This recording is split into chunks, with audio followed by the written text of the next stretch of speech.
Hello everyone and welcome to another stream from Hugo's desk. Hope you all hear me well. Today we have a special stream. This is the last Honest Showreel reviews of the year. So please do let me know if you can hear everything well, if the sound levels are good. I'm always a bit unsure, of course, because I don't know how it's going through the internet. We are streaming simultaneously on Twitch and also on YouTube. Now, you must know that, of course, it's up to you. I will always stream on both places. It's up to you if you prefer to be on the chat on Twitch or on the chat on YouTube. I have both chats open here, so I can see both of them. So don't worry. I can always respond as much as I can to everyone that is on the chat. I can see a lot of familiar faces as always on the chat. So yeah, today like I said, it's a special stream. It's a special stream because we did. I think I posted about that. We did more than 30 showreel reviews. We've reviewed more than 30 people this year. We had like 14 or 15 streams or something like that. It was more than once per month. We had a few breaks, of course, because of some events and some work. But yeah, I really enjoyed this. I really loved doing this. I used to do this on Twitch. I really enjoyed it. And we had a lot of fun reviewing the stream, reviewing the show reels and giving tips and tricks. And I got to meet a lot of really wonderful people. It was amazing. I really enjoyed it. It was very moving, all the the lovely words that everyone told me while we were doing the streams. And I can't thank enough. I want to start this stream by thanking the community for an amazing year of show reviews. Don't worry, of course, I'm back next year again. So this was season 1 of the show reviews on this format, of course. I used to do them on Twitch, but the format we're doing now, this was season 1. We're going to come back again next year with BenQ again. So thank you so much, BenQ, for sponsoring these streams once again. And we're going to have a slightly better format, I think, because I'm planning to make like a website where people can log in and they can put their calendar event and everything. It's going to be a bit more organized. I'm also going to see if I can get more people booked, like today. For example, today we have 3 people instead of just 2. So it's going to be a slightly longer stream today. But yeah, it was amazing. I just can't thank enough for all the love and support that you guys give me every week. It's been amazing. Both, not just on this one. I love the support we get on the disc constructions as well, on the Nuke disc constructions, also on the radio show, which is going to come back next year, full force as an event, And of course, even the gaming streams. I've been having a lot of fun playing with the community as well, and them watching me play the games and everything. So it's going to be great. So yeah, thank you so much. Thank you so much for coming in every week, and watching my streams. I'm so grateful for all of the support I get. You don't even imagine how grateful I am. I'm super grateful for all this love and kindness that you give me every week, and also the patience of listening to me. So okay, so without further ado, I just wanted to do a couple of housekeeping before we start, and apologies that I started a bit late, sorry. So I know that the people that are waiting for the show reviews, they're probably already waiting on the background, but I'll get to them, don't worry. So I'm just going to do a bit of housekeeping because there's a couple of things that I wanted to chat while we're here, while we're all together. Well, the first thing I wanted to mention, of course, as always, is that we have... sorry. That's not what I wanted to show, is this one. We have the giveaway, of course, which will happen at the end of the stream. I'm going to put myself on the top there, so I don't want to cut the QR code. So that's the giveaway we're doing at the end of the screen. We're giving away a Nuke course. My Nuke course is worth £250, so feel free to sign up. The QR code is there, the link is there as well, and you can also see basically the link on the chat. I've put it on the top, on the pin as well, so both on Twitch and on YouTube as well. So that's the first thing I wanted to make sure let you know.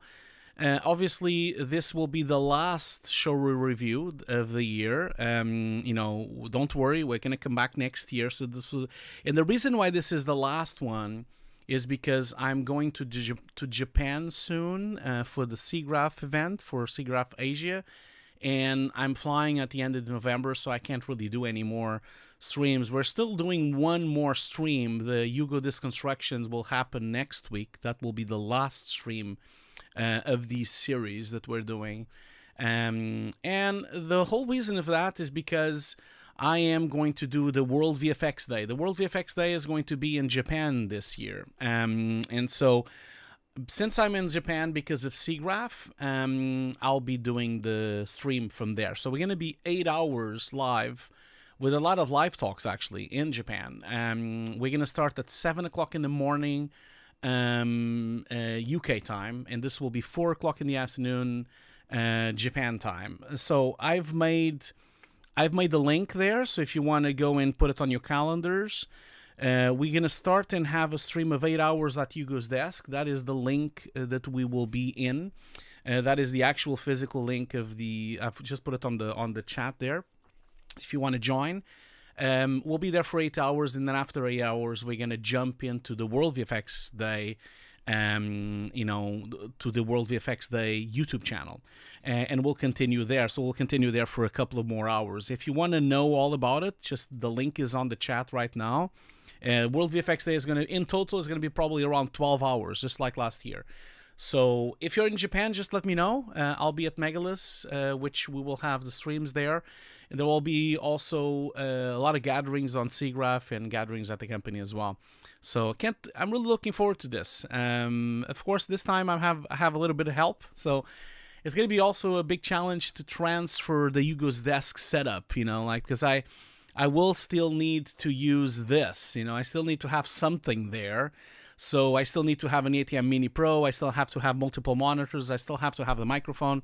So I really can't thank enough for Blackmagic to be helping us with that. Blackmagic is going to source some of the equipment at Japan, so I don't have to carry all this crap to Japan. So they're one of the sponsors of the stream, and so they've been so kind to loan us quite a lot of equipment so that I don't have to carry this crap around, which is good, because I was a bit worried about that, what I was going to do to bring all that over. Okay, so and then the other thing that I wanted to just mention, so that's the World VFX Day.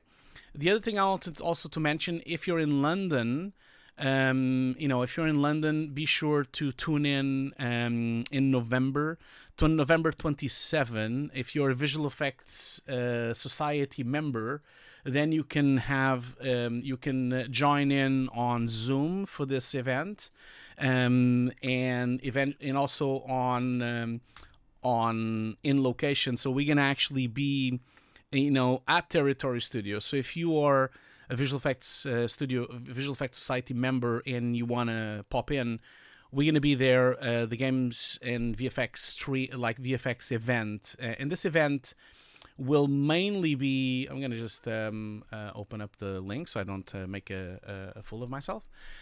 So this main event will be this here. So we have, just open this up. I should have really put this up on the screen. It would have been easier.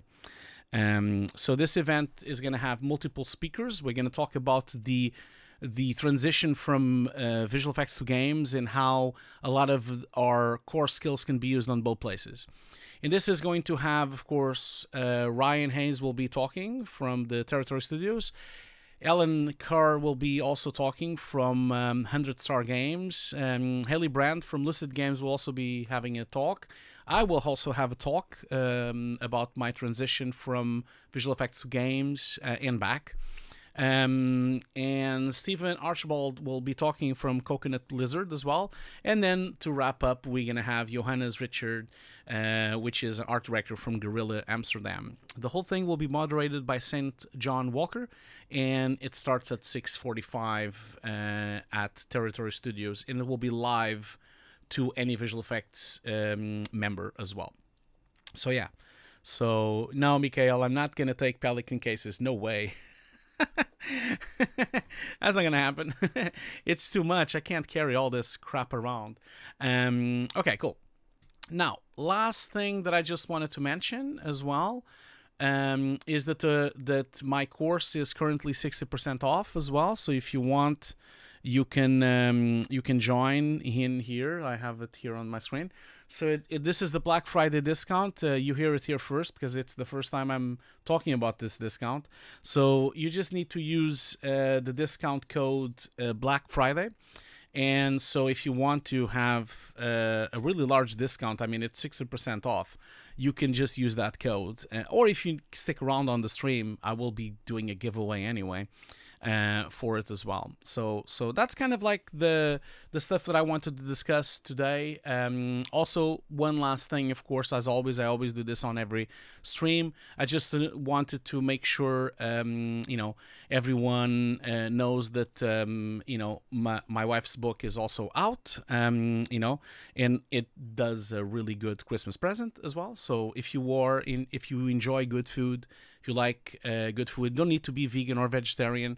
Her book is available on Amazon, on all Amazons. You can find it on every Amazon all over the world. It's available on hardcover, on paperback, and also on digital, on Kindle as well. And it's a great opportunity for you to support your local content creators, because we do need your help as much as possible. No, the Halloween code is not working anymore. Now I have the Black Friday code as well. Because Halloween is gone, we're not doing Halloween anymore.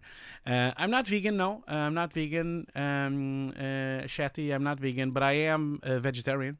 But this book is, I'm gonna be a bit more fancy and have my camera here. So this is the book, Green Recipes for All, as you can see here. Sorry, it wasn't focus. So this is the paperback version, and it has 55 recipes. They're beautiful recipes. Took us a long time to take all these photos and to do the design. I helped Anna with some of the photos, and I helped Anna with some of the design. It was a love project that we did for a long, long time, and you can have it both on hardcover or paperback, and you can also have it on digital Kindle version as well. Support your local content creators. Make sure you do that. Not only us, but everyone that you know and that you like content from, So, yeah. Hey João, how you doing? Thanks so much for your kind words of saying that the course is incredible. I don't know about that. I think the course is okay. I think the course is good, but thank you so much for being so enthusiastic about my course. I am really happy to hear that. What was your favorite movie of 2024 till now? Oh my God, that's a tough question. It's been a long year, hasn't it? And I can't even remember off the top of my head all the movies that I've seen in 2024. I've seen so many movies this year. I would have to say that for sure. I'm going to open up my app where I have all the movies I went to the theaters to see, because I need some help for this, because I can't remember off the top of my head. It's been a long year. So, Dhruv Sheta, I am going to let you know. So I'm going to just open up here okay, so I went to the movies 91 times this year. That's a bit silly. 91 times I went. And I just saw Venom a few days ago. It was a fun comedy. It was a really silly. I really like Smile 2. That was a good film for sure. Let's see here. Megalopus is okay. Alien Romulus wasn't really good. I didn't really enjoy it. What else did I saw? Trap was okay. Quiet Place Day 1 was very good. Really enjoyed that one. Twisters was okay. Long Legs was okay. What else? Furiosa wasn't that good. I didn't really think. Yeah, that's right. Civil War was amazing. I think was one of the best movies of the year. Civil War is definitely one of my top contenders. Dune 2, it was okay. Monkey Man was okay. Madam Web was terrible. The Beekeeper was okay. It was fine, I guess. Ferrari was really good. That was in January that I went to see it. Really liked Michael Mann, and I really liked Ferrari. Napoleon's last year. Okay, so that's it really for me. So it would be then A Quiet Place, Civil War, and Ferrari, I guess. That was my favorite films. And I realized that this is disappointing because they're not visual effects driven films. I understand that. But anyway, Napoleon, yes, no CGI. Am I on Letterboxd? No, not yet. I need to look into that and see. I hear people saying all the time that they're there, so I need to look into what's going on there. Okay, so this is all done now. I've now vlogged as much as I could, and so you have the links of everything. Feel free to support the channel. You can become a Patreon as well. You can become a member on YouTube. You can become also a free, like a subscriber on Twitch. You know, on Twitch you don't need to pay. If you have Amazon Prime, it's free for you to subscribe. And I keep saying this because even if you don't like Twitch, if you have an Amazon Prime subscription, you can become a subscriber to my channel without you paying anything, not an extra dime. You just have to link the Amazon account to your Twitch account, and it's free for you, but Amazon pays me. So consider that. Consider that because it would help my channel a lot, of course. Okay, so let's start the review. So we have 3 reviews. And before I forget, and I should have done this right at the beginning, I apologize for that. Just wanted to let, of course, everyone know that these streams couldn't not happen without BenQ. And I really wanted to thank Vincent for the amazing support he's been giving me for the whole year, and their team at BenQ as well, in BenQ headquarters as well. And with that in mind, I'm going to pass like a commercial from BenQ. It's only 30 seconds long, and sorry, a minute long, and I'll be right back. So I just wanted to like give a huge shout out to BenQ. If you're interested on buying a BenQ monitor, you can contact me. I do have a 10% discount, so I can give you a discount as an ambassador, and you can use that discount. I can't put the discount on the chat, but I can give you the discount privately. So that was the rules that they gave me, so that's what I'm going to do. So with that in mind, I'm just going to run the BenQ commercial, and I'll be right back in 1 minute.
Okay, can't thank BenQ enough. Again, thank you so much for all the support over the years. Okay, so let's start with the show reviews, and apologies for everyone who's waiting. I have 3 people waiting, and of course we are about 15 minutes late, but everyone knows that this is always like this. The intros, I always talk a lot, and I do apologize for that. People already know that the first like 20-something minutes of the streamers are going to be me like just chatting and letting everyone knows what's happening and everything. So without further ado, let's start the show reviews. We're going to have 3 of them today, so it's going to be a long day. But this is the final day, and so I kind of figured, well, let's have another one. So let's start with the first one and see if they're ready to join me. Now, remember, I'm not doing camera with them, so they will be just doing audio because I don't have that capability right now. I need to sort that out for next year. But let's bring them in and see what happens here. Hello there. Can you hear me? Hello? Yes. Yes, yes. Hi, can you hear me? Hi, Edith. How you doing? I'm doing great. So sorry for the delay. I know we're a little bit delayed on this, but it usually takes me a bit longer to do the intros and everything. But yeah, thank you so much for joining, and thank you so much for signing up to the show reviews. Yeah, well, thank you for reviewing my demo reel. It's going to be amazing. I wasn't sure, should I turn my camera on, or how does it work? No, Yeah, unfortunately, I can't show the camera. I don't have okay, that's good. Yeah, so I can only do sound for now. I need to sort that out because I'm using all the bandwidth cameras for the stream itself, and so I can't be streaming the camera to you at the same time to people. I don't have that facility yet, but I'll sort that out. That's perfect. Yeah, so for now we'll just do audio. But what I will do though is I'm going to have I will just put your show reel running on the background because then we can start chatting and everyone can see your work while we're Okay. chatting. I'm Thank not you. gonna put any sound on it because Ah, I'm perfect. usually I get flagged by YouTube and I don't want to do that. Mm-hmm. And I'm gonna share my screen as well because of course the stream is quite delayed, and so might as well for you if I'm gonna show you with the mouse anything, then at least you can see it with my mouse through here. So I'm gonna share my screen real quick here, and hopefully you see my screen. Do you see my screen? Yes. Okay, great. So we're gonna just put this in full screen. People are not seeing it yet, but they will. Yeah. Okay. Cool. So this is now looping, it's now playing, and everyone is watching it. So, Edith, tell me a little bit about yourself. Like, where are you calling from, and Yeah. how So are you? Yeah. so I am living east of Montreal in Canada, and I actually worked in environmental law enforcement, and I really believe in the power of storytelling. So this is why I studied VFX compositing at a small school in Canada, and I want to gain experience basically adding magic to ancient wisdom of the earth. Okay. So this is my purpose, and I want to get better at compositing. So this, I would love to get your feedback on that. Okay. And so, how long have you been doing this? How long have you this show reel that you've produced Yeah, here that was this year. So I haven't been doing this for a year. So for a year? yeah, Okay, for cool. less than that. Less than that. And Yeah. are you doing self-taught? Are you learning somewhere? How's that going?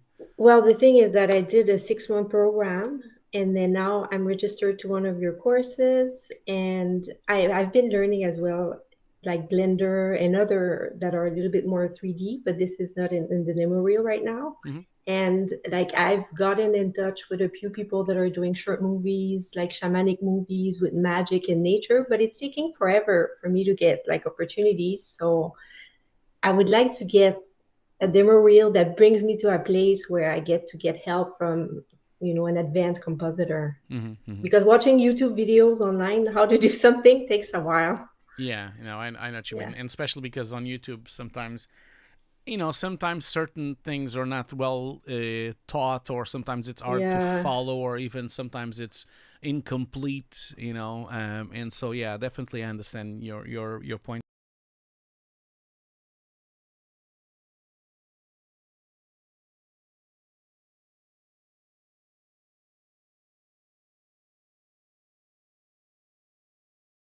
Main objective.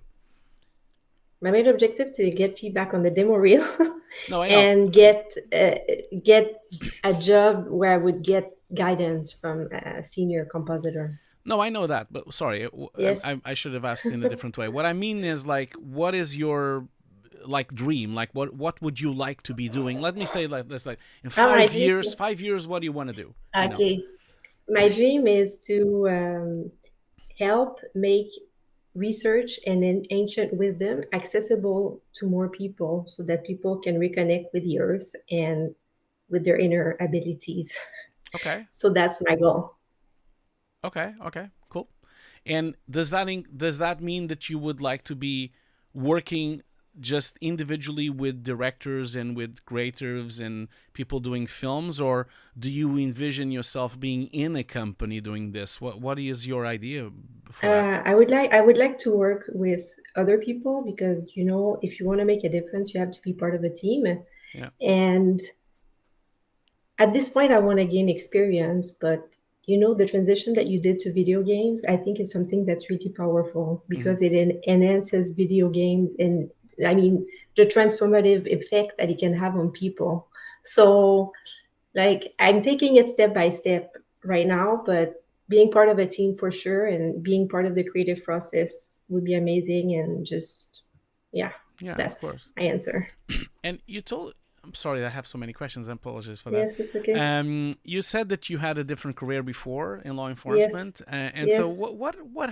what made you change to this? Because Okay, it is such a different okay. world. Yeah, it was. Actually, I was working in intelligence and looking at environmental crime, and I realized that some of the approaches that we're taking to help the environment and help people are all coming from our minds. But stories transform people. Hmm. So this is why I want to be working in something that has magic Yeah. and is transformative in people's life, like stories and visual effects. It's amazing.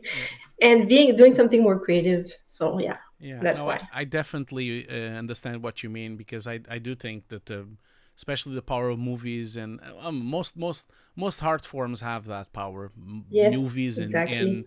and poetry and literature and of course music as well and Mhm. games and comic books and all of those arts are extremely impactful in people's lives and I totally get what you mean like because some of the I mean I've been watching movies since I'm so young that I don't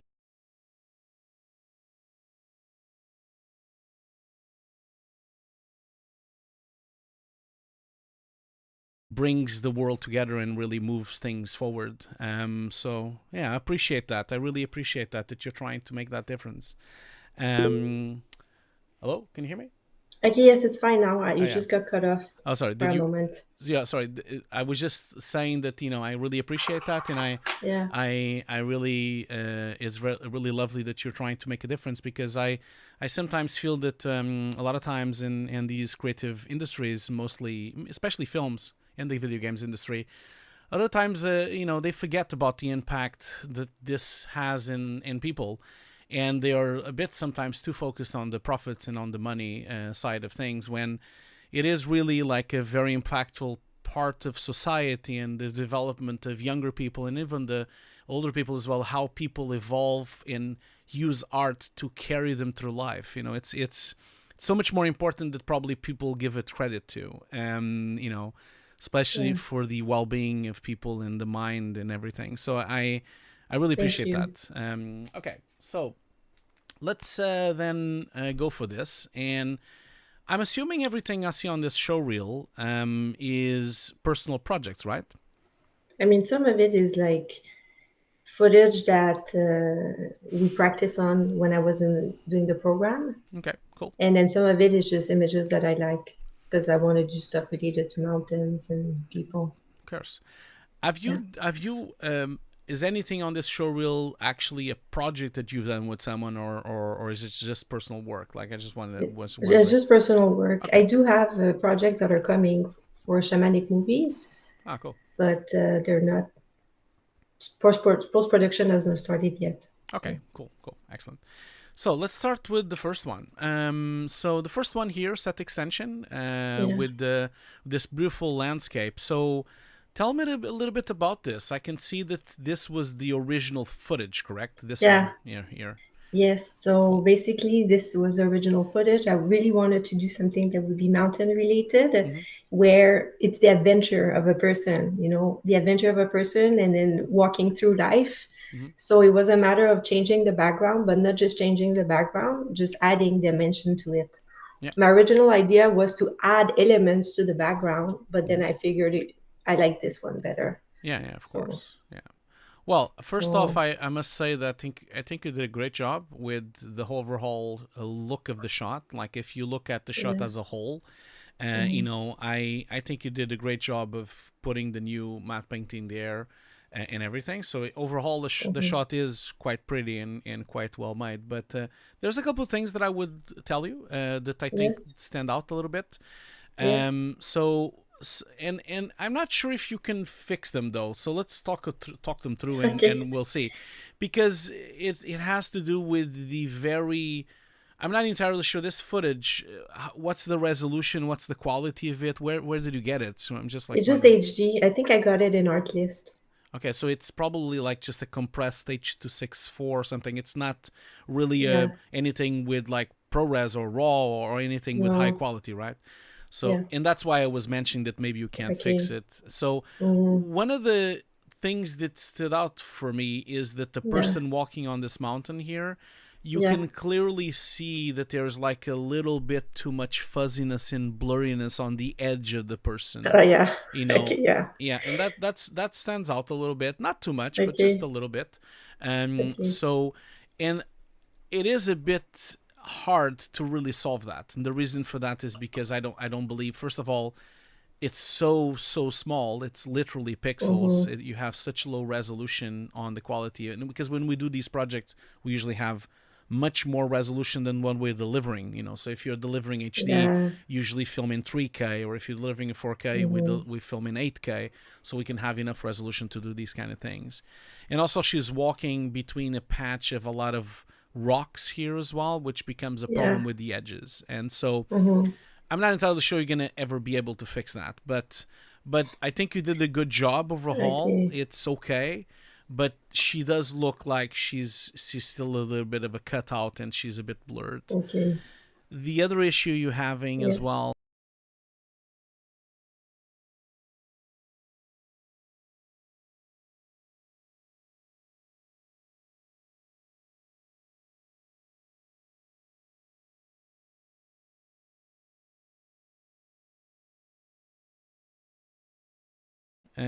Give me just 1 second. I'm losing connection once in a while. Let me just double check one thing here. Can you hear me now? Yes. Yeah. Yeah, I think the stream. Yeah, someone on the chat is saying that the stream dropped. I think the stream just dropped momentarily. Probably the internet had like a little bit of a fuffle. Yeah, so I was letting you know, like, of course, Mm-hmm. I hope you don't take it the wrong way if I'm giving you the feedback, or if I'm telling you that there's a problem here, problem there. No, no, no, no. Trying to make it as Thank constructive you. as possible, of course. Um, Another issue that you're going to be facing with this shot is that, as Yes. you can see on this shot, it's quite sunny. You have a very, very Yeah. strong light source, and so you Mm-hmm. can clearly see that there's like a lot of shadows, very hard, Mm. harsh shadows on the person, Yes. especially on the legs and on the arms. And then when you've Mm-hmm. comped them on a more foggy and cloudy environment, you're having an issue where the character itself still looks like it's on sun, but the Okay. environment isn't. And so, and this is going to be a challenge because you don't have enough dynamic range to try to solve that. But I don't think it's a big deal. I think the edges are a big of a Okay. problem, bigger problem than that. But Yeah. I think consider those things when you're trying to make up a new background. Yeah. Um, Whatever the footage has, normally when we do these kind of projects in film or television, we often always follow what was shot. So if it was shot on a cloudy day, then the shot will be cloudy. If it was shot on sunny day, Okay. we then film it on sunny day. Usually when there's attempts to convert to night to day, or cloudy to sunny, or sunny to cloudy, that's Mm-hmm. when sometimes the uncanny valley comes in, and sometimes the shots don't look as good. And a Mm. lot of times those kind of decisions on films, that's where you kind of notice when the shots are not very good, when those kind of changes were made, and you still see the harsh shadows, but you see it's cloudy, and then they couldn't really clean that up, and becomes a bit of a problem. And I think you're facing that problem here as well. So in the Okay. future, I'm not saying that you should do this shot, change this shot right now, but Mm-hmm. in the future, I think whenever you tackle a shot like this, I think you should just follow the light that is on the plate. And so if she was shot on sunlight, Okay. walking, you should just do a sunny environment instead, because Okay. Okay. because of Okay. the shadows and because of the brightness levels. If the Okay. Now, having said that, like, if the footage was raw, or if the footage was very high quality, you Yeah. might had enough dynamic range to try to solve that and soften those shadows. But because it's Mm-hmm. a very low quality Yeah. download from the web, I don't believe you have enough dynamic range. It's going to be an 8-bit piece of footage. It's going to have Mm-hmm. very low quality, and it's going to be slightly pixelated because of the compression. So you're going to have a lot of problems on that sense. Okay. Um, That's good. yeah, and actually, Nub here on the chat has a really good point, and that's a good example. Seven Rings, the Marvel movie, has that Mm-hmm. problem definitely. There's an entire section at the end of the film which they shot with one type of lighting, and then they made the decision to change it to another type of lighting, and those shots are quite fake at the end. They look very fake, and they look very artificial. Okay. Now yeah, so Nub also like saying here about Nope, which I don't know if you've seen that film. So the film Nope actually has a very good day to night because Okay. they used infrared cameras instead of using normal cameras, and so they had Mm. a special type of camera that they used to film that would mimic nighttime and daytime a bit better, you know. So okay, let's continue here. So the other thing as well that I would say is, Mm-hmm. if I look at your shot here as well, it Yeah. is the original shot. You can kind of Mm-hmm. see that the depth of field, the whole thing is very Mm. sharp. The whole thing is very focused, and that's usually the case when they shot these big vistas. Mm-hmm. Because it's usually wide lenses, it usually is very rare that you have any type of defocusing on the background.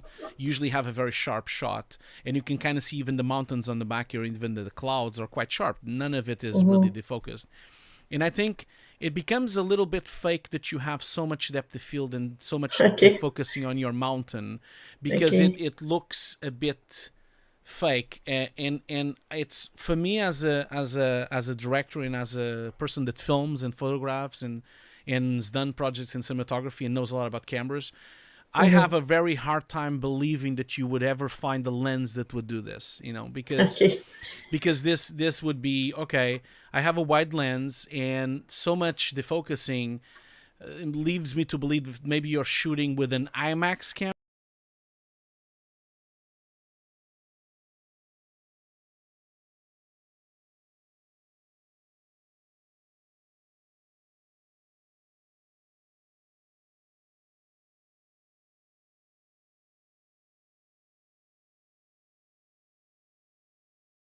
Um, this often happens. Sometimes YouTube has issues during the day, and sometimes it drops a little bit, and it becomes a bit of an issue. But I think it's back again. I'm just like making sure it's back because I don't want people to have interrupted streams, you know, without not hearing what we said. I think now it's back for everyone. Okay, so as I was saying, like, I will find it very hard to believe that it would have a lens that would shoot like this, because it would have to be a very extreme sensor and a very extreme lens with a very low f-stop, and so it becomes a bit an uncanny valley. I think, and also I think your shot would look prettier if it wasn't defocused. I think, I'm Okay. not saying you should put no defocusing, but I just think that this should Mm-hmm. be maybe half of what you've put, you know. Okay. So I think it would be of what you've put, you know. Okay. So I think it will be better. Yeah, I know people, Pablo and Nub are saying that it's dropping on the YouTube. I know that. So what I might do a bit later when we do a break is I might just restart my internet or something and see if that helps. I don't know. I don't know what happens, but okay. So looking at your projection setup, I think you did a great job with the projection setup. You know, you have some deformed geometry there. That is how you're doing it there. Can I ask you, like, how are you accomplishing the depth of field? Are you using the Z defocus node in Nuke to do this depth of field? Is that how you're doing it? I just did 3 layers basically and try to match. I didn't use a specific technique. I just try to make it work so that it would look yeah. But so is this so okay? So let me ask you then. Is this defocused happening on your composite, or was it already on the photo that you're using? Oh no, sorry. Yeah, no, it's on the. I did it in the You in did it Nuke. on Yeah, compositing, okay? yeah. Yeah, if you go to that node, then if you just put half of it, half of the power, so whatever Yeah. number you put, you know, if you maybe you put Mm-hmm. 5 or 10 of defocusing, maybe just cut it by Yes. half. I think it will give you a much more realistic shot. That Okay. will help you a lot. Mm-hmm. But don't get, but you know, don't get me wrong, Edit, because Yes. this looks great. Like, I think it's a great shot, and I'm just going more granular into it because I think when you're presenting this to other people and you're presenting this to companies and presenting this to people that are specialists and people that are supervisors, they're going to spot the same things, you know, but they are probably not going to let you know. They're just going to look at your show reel and then just move on and go to the next one or something, because Yeah, they're yeah, not yeah. going to have a conversation with you, you know. So that's why we're doing That's this. good. Okay. It's perfect. Thank you for your feedback. This is why I'm doing this. No problem. No problem. So, and of course, interrupt me and ask me questions as much as you can, as much as you want. Mm-hmm. Okay. Next up, Let's see here. So next up we have this shot here. The face. Yes. So tell me a little bit about this. Like, where did you get it and what's going on here? Tell me a little bit about it. This is also, I think I got it also on Artlist. I think it was. I wanted to work on faces and just make sure that I could do a little bit of de-aging. Mm-hmm. So a little bit of paint and using different techniques to just try to see what I could do with the under eye. Like we can look at it, I can see like I could have done even a better job with the pore texture under the eye, but at some point I was just like, do I stop or is it good enough? Well, it depends. Yeah. This would vastly depend on what you're trying to achieve. I mean, it depends on if you're doing a project. The director will probably have an idea of the age that they want to go with. Yeah. Looking at it, like I think you did a great job, and it looks very natural to me because sometimes these kind of de-aging processes are overdone. Sometimes you're watching a movie and they went too far, and the person is too de-aged because there's a limit. You can't make someone look like 17 again. That's really not going to happen, except if you do it in full CG, like if you do it like completely in CG. With the footage and just processing the footage, it's not really easy to make him much younger. I think you did a great job. I really like your color correction of the beard. That's really nice. It's a nice touch. It was hard to do because that's the thing with the beard, right? Yeah. It's like usually it's not the ends that are gray, it's like the roots, but like there's just so many color correction I could try and it looked so fake. Yeah. So but you did a great job. This looks very realistic because usually this is what's happening to my hair. My hair is like that. I have like little bits of white in the middle of the box, which is exactly what happens. I'll eventually be like that beard. I'll eventually have a white hair, but it's really nice that you've made that. I really think this is well made with just little bits of white and little bits of black. It's really, really well achieved. I think you did a great job. Now, in terms of the cleanup itself, it's hard to tell if it's really good in terms of because I can't see I can't see the high quality version. I'm of course watching just the compressed version that you have on that you sent me. Yeah. If I was in Nuke, I could really check a bit better the grain structure or how good it would look. But overall, by just looking at it like this, which is what people are going to see on the showreel anyway, I think it looks great. And I think you did a good job. I don't see any moving masks or any moving pieces of painting. I mean, it looks pretty stable to me. He doesn't move much though, so it's an easy thing because he's not moving much and he's not talking. But yeah, I think as an exercise, I think you did a great job.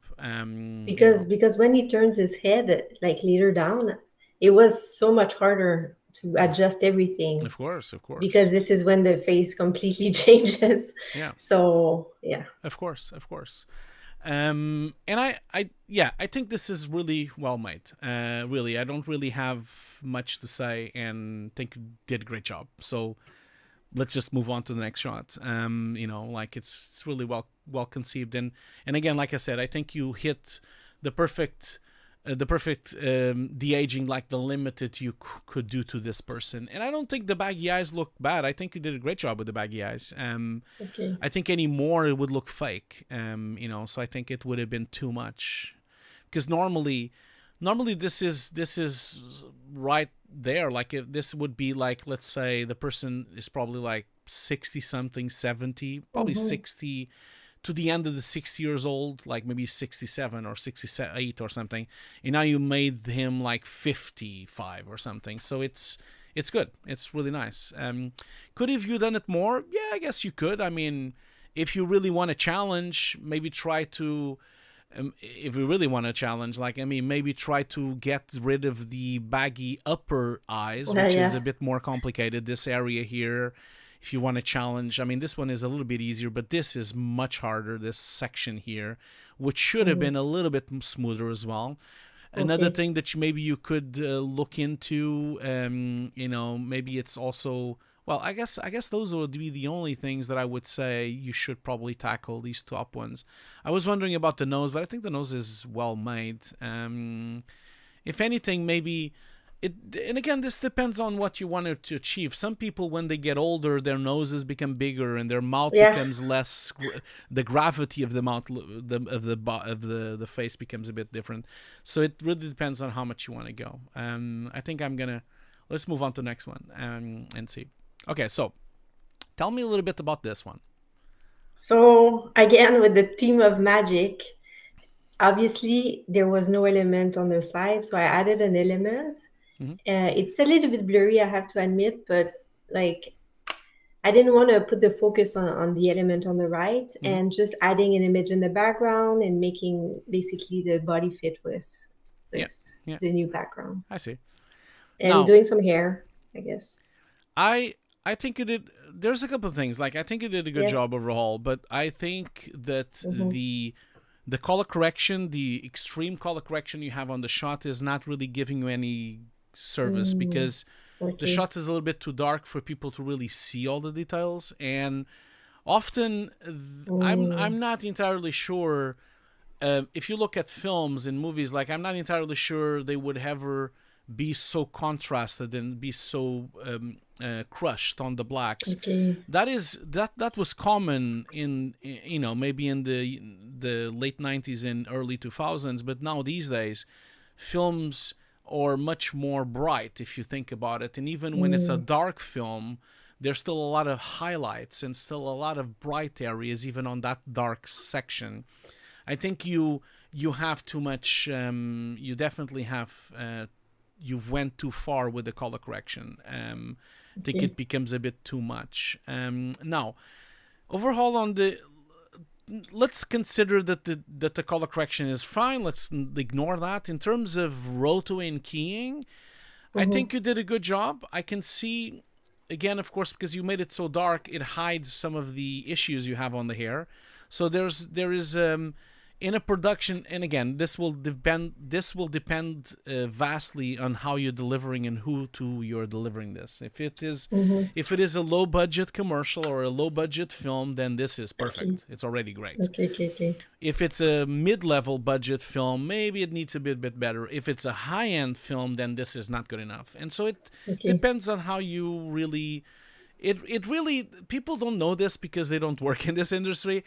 It Yeah. really vastly depends on the budget and the time you have. So if you have enough budget on a project and they give you 3 weeks, then of course it's going to look better than when they give you 3 days. So it's a matter of considering that. So, for example, looking at the hair detail here, I think this is a bit fuzzy and it's a bit unstable. This key, you can kind of see that there's fuzziness going on and there's a little bit of blurriness going on the key, and it's Yeah. very hard to notice on the final shot because you made it so dark.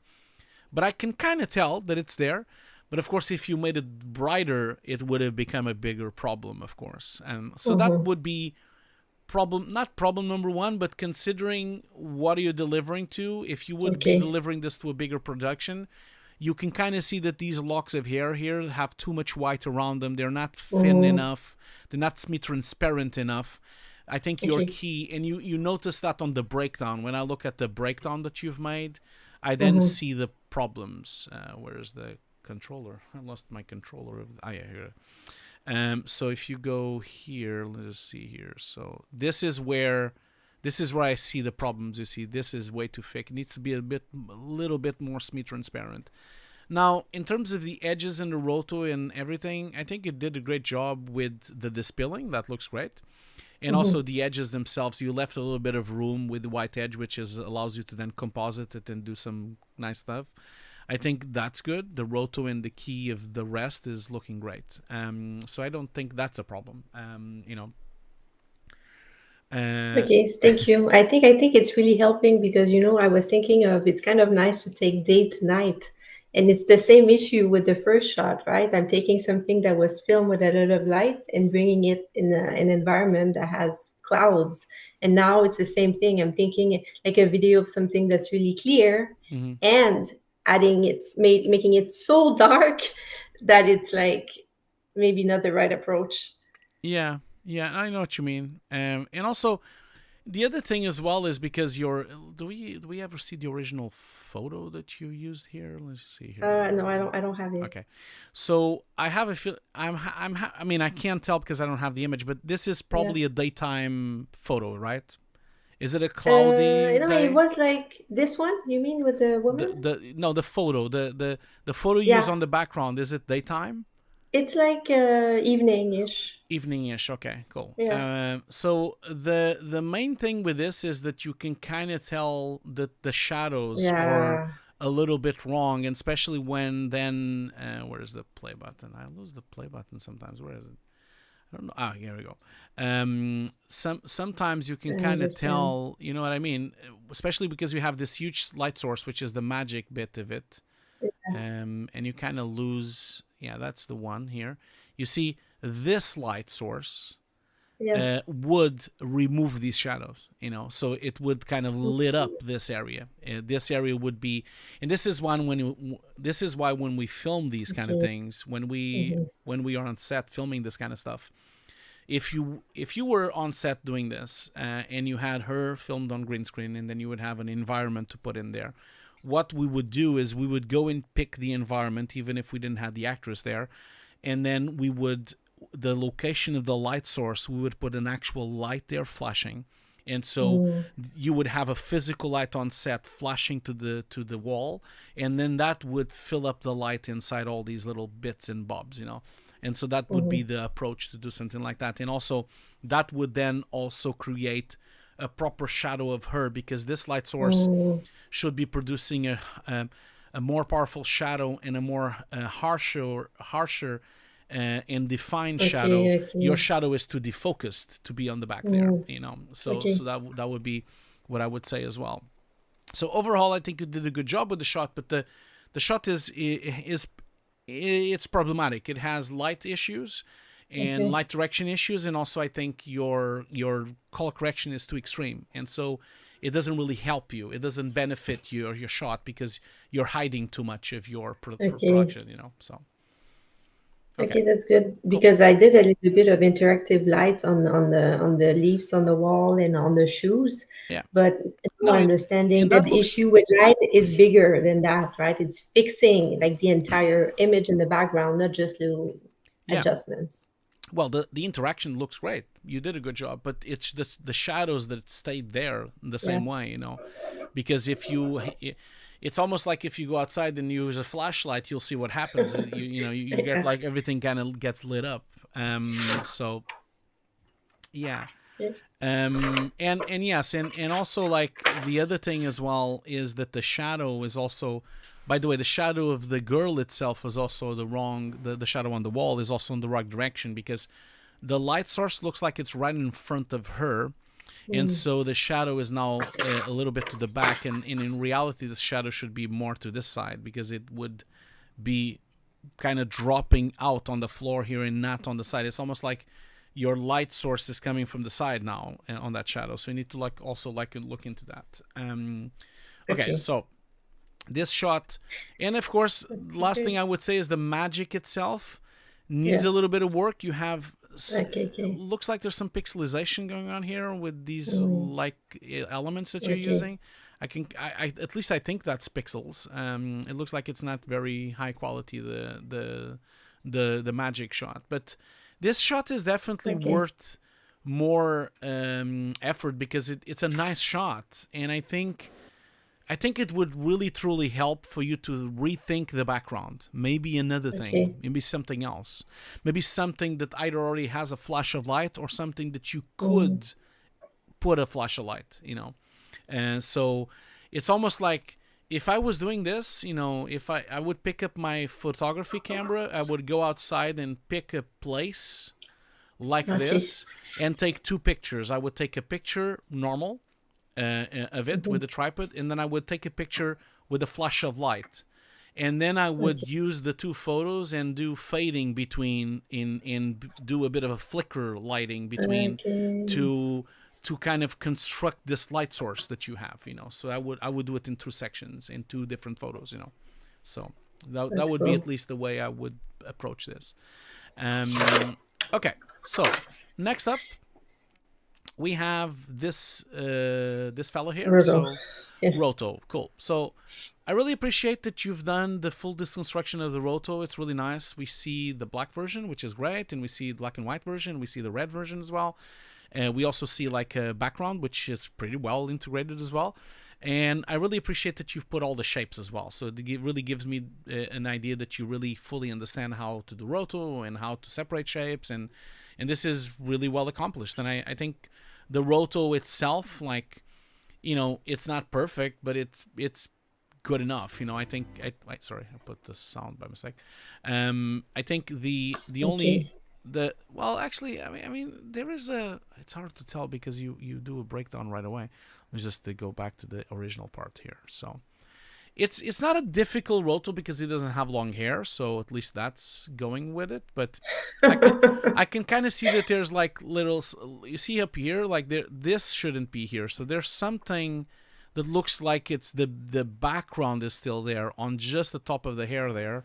I think that's the original background that was there on the footage, just at the beginning. And the original, Okay, yeah. At the beginning, I guess maybe there's a little fix that needs to be done on the Roto. just on the Roto there on the top of the head, I can kind of see that there's like a whitish because I did edge use there. keying on the top for the hair, but Yeah. maybe there's a little piece that's not. Yeah, exactly. But if I go, I mean, I did a great job with the shoulders and the blurriness and depth of field. When there is like a bit of a wobble on the air here. See, if I go frame by frame, you see you see that it becomes smaller and bigger and then bigger again. So there's like a wobble. This is just one frame, so you probably just want to go there and fix that. It's literally the whole here is slightly smaller for just one frame. And if I can continue keep going, I think the rest is fine on that side. I don't see any. There's another wobble here. See? There's another wobble here. So his neck becomes bigger and smaller for one frame. Those are easy to fix. You know, there's just one frame, so you can just go in. And there's another problem here. You can kind of see the glasses have an edge with the hair, and kind of like it gets filled in. It looks like you have a rogue mask here somewhere, because you see that there's that edge is moving around on top of the glass there. So okay, so I have a question about this actually, because I'm seeing the comments right now that people are writing as well, and it's like super useful. So thank you, everyone. So when I'm doing like something like to put in a demo reel, and I want to show my Roto skills, like, can I put keying in there as well? Because like Rotos are not perfect, so I wasn't sure like how to do that. You should, because it's not just Roto. I'm just showing Roto, but there's a little bit of keying as well that I didn't show. So I could have done more, but how do you go around showing that? You definitely combine both things always. Like whenever you do a Roto shot, you show, because no one is expecting you to be rotoscoping hair. You know, like you usually, whenever you can, the rule of thumb is you try to key it. If you can't key it, you roto it. That's always the rule of thumb. So you always start by doing either a keyer, an IBK, or a primate, or a key light, or even ultimate. If that all fails, then you can try to do a luma key. If that fails as well, then you start rotoing. You should always roto as last resort. So as much as you can achieve with keying, go for it. You know, it's always, and it's also very important for the person watching this show to know that you've done those things. So go for it. But yeah, so I think the most important that you need to do everything with this is just, you see another wobble there with the hair. You see the hair is also again here, one frame only off. Most important advice I would give you, and I would give to everyone on the chat as well watching, go frame by frame. Go really slowly, frame by frame. And the way I'm looking at this shot right now is I'm looking just on this upper area, and I'm going frame by frame. And then when I'm done, I'm going to go to the lower area, and then I go frame by frame. And then when I'm done, I'm going to go to this side, and I go frame by frame. And I'll start finding things. And that's how you do it. For example, you have a white edge there. You have a white edge there. You kind of have a little bit of an edge there as well. If you start going frame by frame, and I know it sounds silly to go frame by frame, but this is the only way you're going to really notice, because when you're moving and playing back this, you don't notice this. It's like, for example, this here. Notice how his cheek is round, but notice how it wobbles. It becomes Yeah. shorter and bigger, and Okay, you see okay, a okay. sheet becomes small and then becomes big again and big, Mm-hmm. and so only by going frame by frame and zooming in a little bit is the only way for you to spot this. If you just loop it, you'll never see it. And I understand, I appreciate that no one in the audience is ever going to see this, but the problem you have to consider is that normally films are projected in a 20 meter, 50 meter screen, and so whatever you have there will be huge on a big screen, you know. And I Mm-hmm. understand most people watch films on their phones now, but a lot of people still go to the movies, and so that's why we usually go like this and go so deep into edges, because they are noticeable on a big screen, and especially on a 4K TV or a projector or a bigger screen, you know. So my Okay. advice would be to go frame by frame. I already spotted at least 8 or 9 little things you could fix on one frame. You have another Mm-hmm. one here. You see the wobble on the on the glass here. You see there's like Okay, a yeah, yeah. cut there. So you just Mm-hmm. need to go frame by frame and find these little cuts and little problems that you have everywhere. And you don't need to change your roto completely. You just need to go there and fix that frame. So the best advice I would give you is do not touch the whole thing you've done already. Just try to patch stuff on top, because it's a lot easier for you to solve that frame and move on to the next frame. Otherwise, you become very overwhelmed by it and like, oh my god, I have to fix all of this again. No, just patch it frame by frame and go with it, Okay. so you don't get too upset with it, because otherwise you get very down with it. Like, oh, I have to do it all again, and then you'll do the same problems again, you know. So. Yes. And yeah, you're right, Nub. Home theaters are very popular. Yes, absolutely. I mean, I have a projector. Everything I watch in my house, me and my wife Anna, we always watch it on a big projector. So we always watch it with like, I don't know, like 3 meters or something. So it's easy to check, and even 4K TVs are now a very common thing. So I'm not going to continue frame by frame because I think there's more, but I Mm-hmm. think you should do that. You should really go through it frame by frame and try to spot all these little sections. And like I said, do it section by section. Focus on one little area, look it through it Mm-hmm. the whole time, and then move on to the next area. So you would have this area, then that area, and then that area. Like, just go through it, and you'll see that like in 3 or 4 hours this will be fixed. You know, it's not going to be as much as you think it will be. And it's going to be worth Okay. it. You know, it's going to be worth it for it to be a bit more perfect. Okay, so let's move on. But the rest is great, and I love the way you presented this. It's really great. So let's move on to the next shot. I believe that's the last shot, isn't it? Yeah, it is the last shot. So really appreciate you putting one of my favorite movies of all times on your screen there. Okay, yeah, that's why I put it. I was just like, I wonder who's gonna know this movie because I love it and I love Bill Lost in Murray. Translation is absolutely stunning. It's one of my favorite films of all times, both mine and Anna as well. And I'm gonna go back to Japan again next in 3 weeks from now. I've been there already once 10 years ago. I'm gonna go back to Japan. I can't wait again. Yeah, I think you're back now, but I don't think the chat Yeah. is back yet. So yeah, Okay. dropped. I'm definitely now when we finish, but I don't think the chat Yeah. is back yet. So yeah, Okay. dropped. I'm definitely now when we finish the showreel, I'm gonna restart my internet on my side. It could be a problem from my side. Okay, so tell me a little. Yeah, it is back now. So sorry, everyone. We're having some technical issues on the stream. I do apologize. It's very rare that we have this, but sometimes it happens. So why don't you tell us a little bit about this shot? What's going on here? Well, the thing is that I just wanted to know that I could do screen replacement, something easy. I mean, relatively easy with the reflection, adjusting the colors. And I thought it would be something like nice to put at the end. But like, I would say that this is probably what took me the least amount of time to do. Yeah. Well, And yeah. it doesn't really matter. It's a very I mean, sometimes we do shots that are very short amount of time and they look great. So I think this shot looks great. And let me ask you, this is a Yes. piece of footage that you've got? Like this Uh, room, is it where did you source this piece of footage? um, It's a really nice piece of footage. That's why I was yeah, wondering. I think it's Artlist. Okay. It looks Yeah. really. So I thought you were gonna tell me this is CG because it looks very much like a typical CG shot. You know, like it's very typical type of Yeah, CG. it does look CG. Yeah, but it's nice. It looks really nice. I think you did a great job with the integration. I really love all the effects you've done. I mean, if I have to say one thing, is like, I have a VHS recorder here, and I have a VHS Okay. tapes. I think you went a bit. VHS is not this bad. Yeah, maybe less.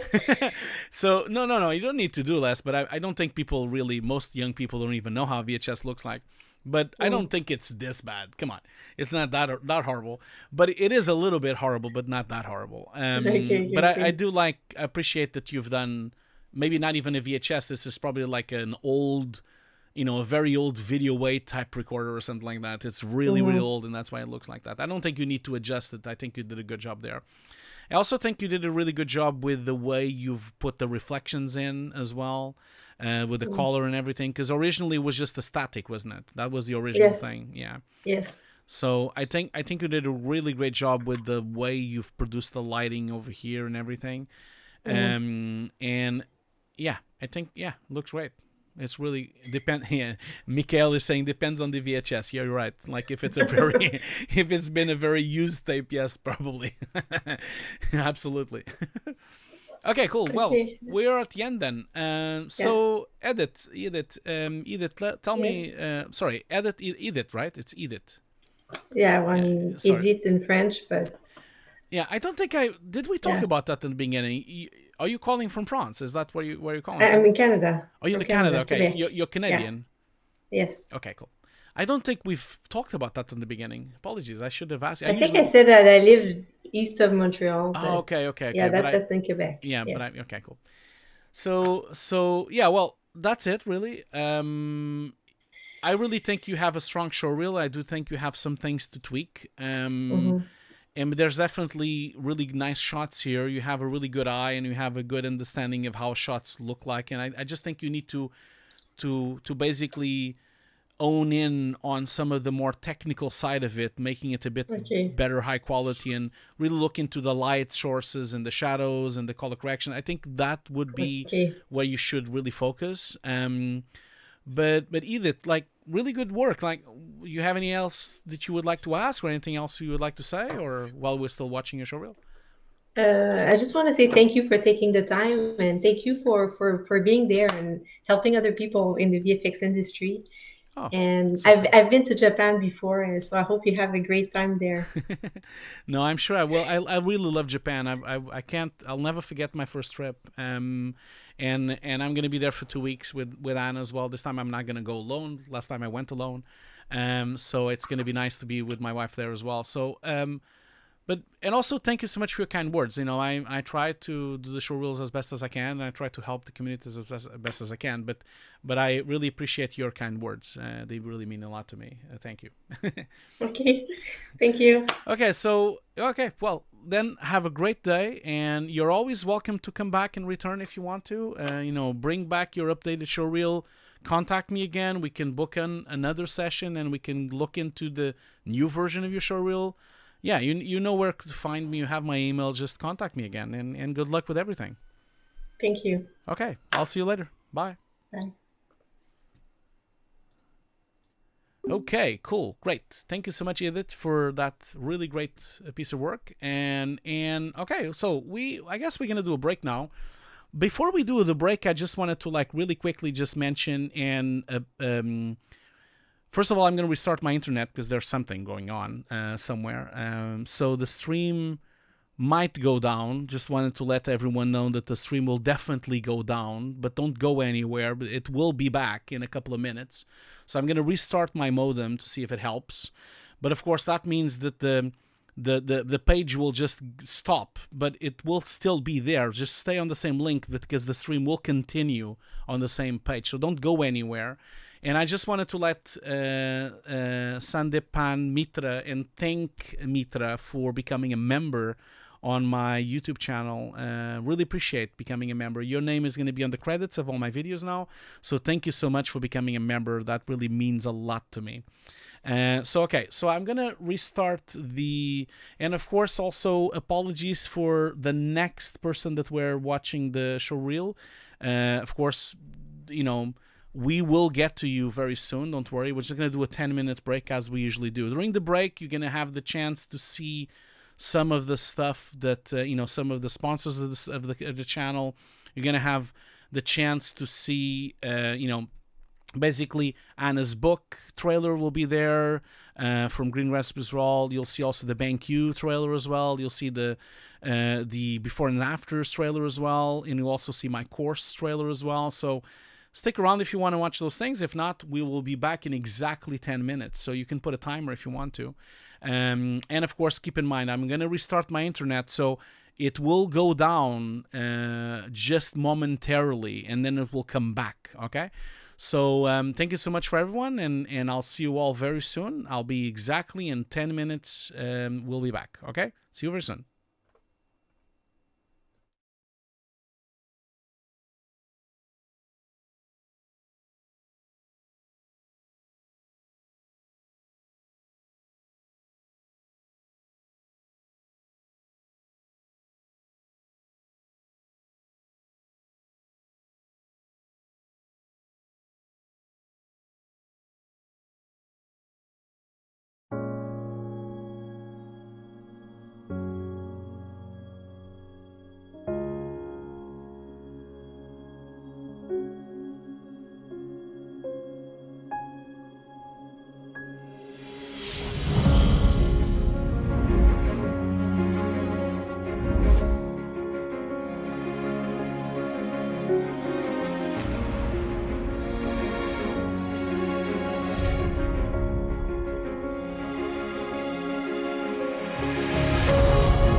Hello everyone!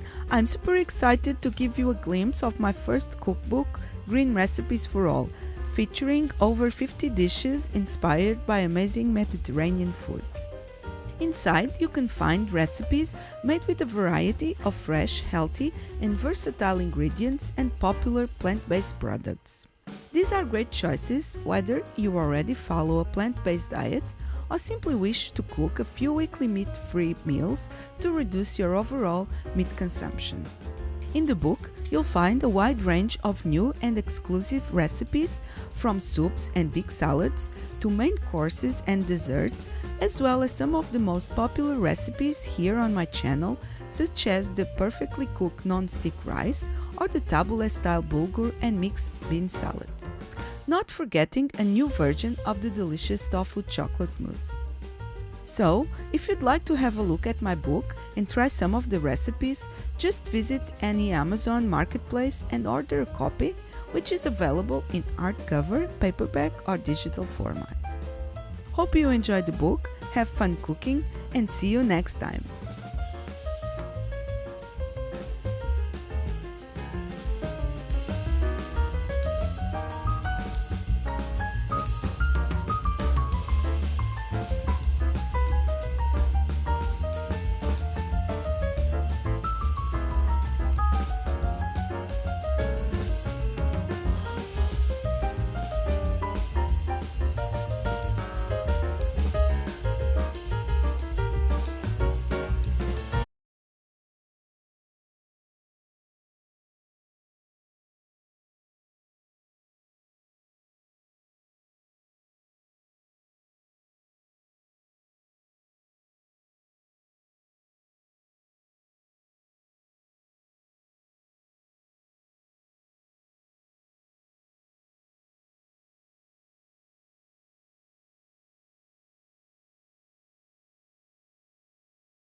Are you interested in learning compositing? My new course is currently 50% off.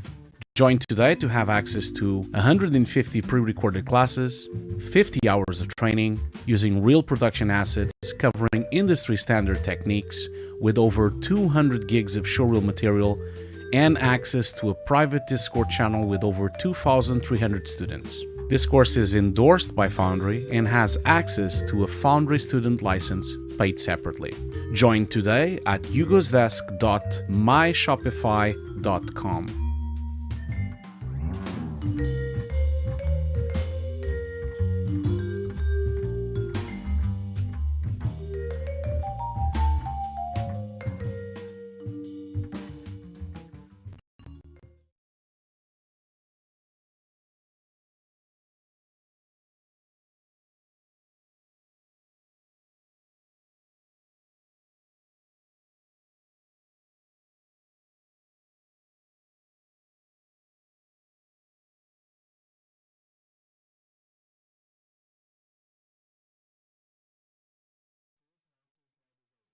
Befores and Afters magazine is the monthly print mag from VFX journalist Ian Fales. Go in-depth on key visual effects topics with major VFX supervisors, artists and studios. Each issue covers a different area like creature animation, miniatures, on-set VFX and VFX tools. Find your copy at beforesandafters.com/magazine.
Okay, we're back. Apologies for the delay. I know it was a bit longer than 10 minutes. It's just because I had to completely restart my system. So, yeah, hopefully everyone is back. So I had to completely restart the internet, and hopefully it works better now. I haven't never really had an issue like this before, so I'm not sure what's going on.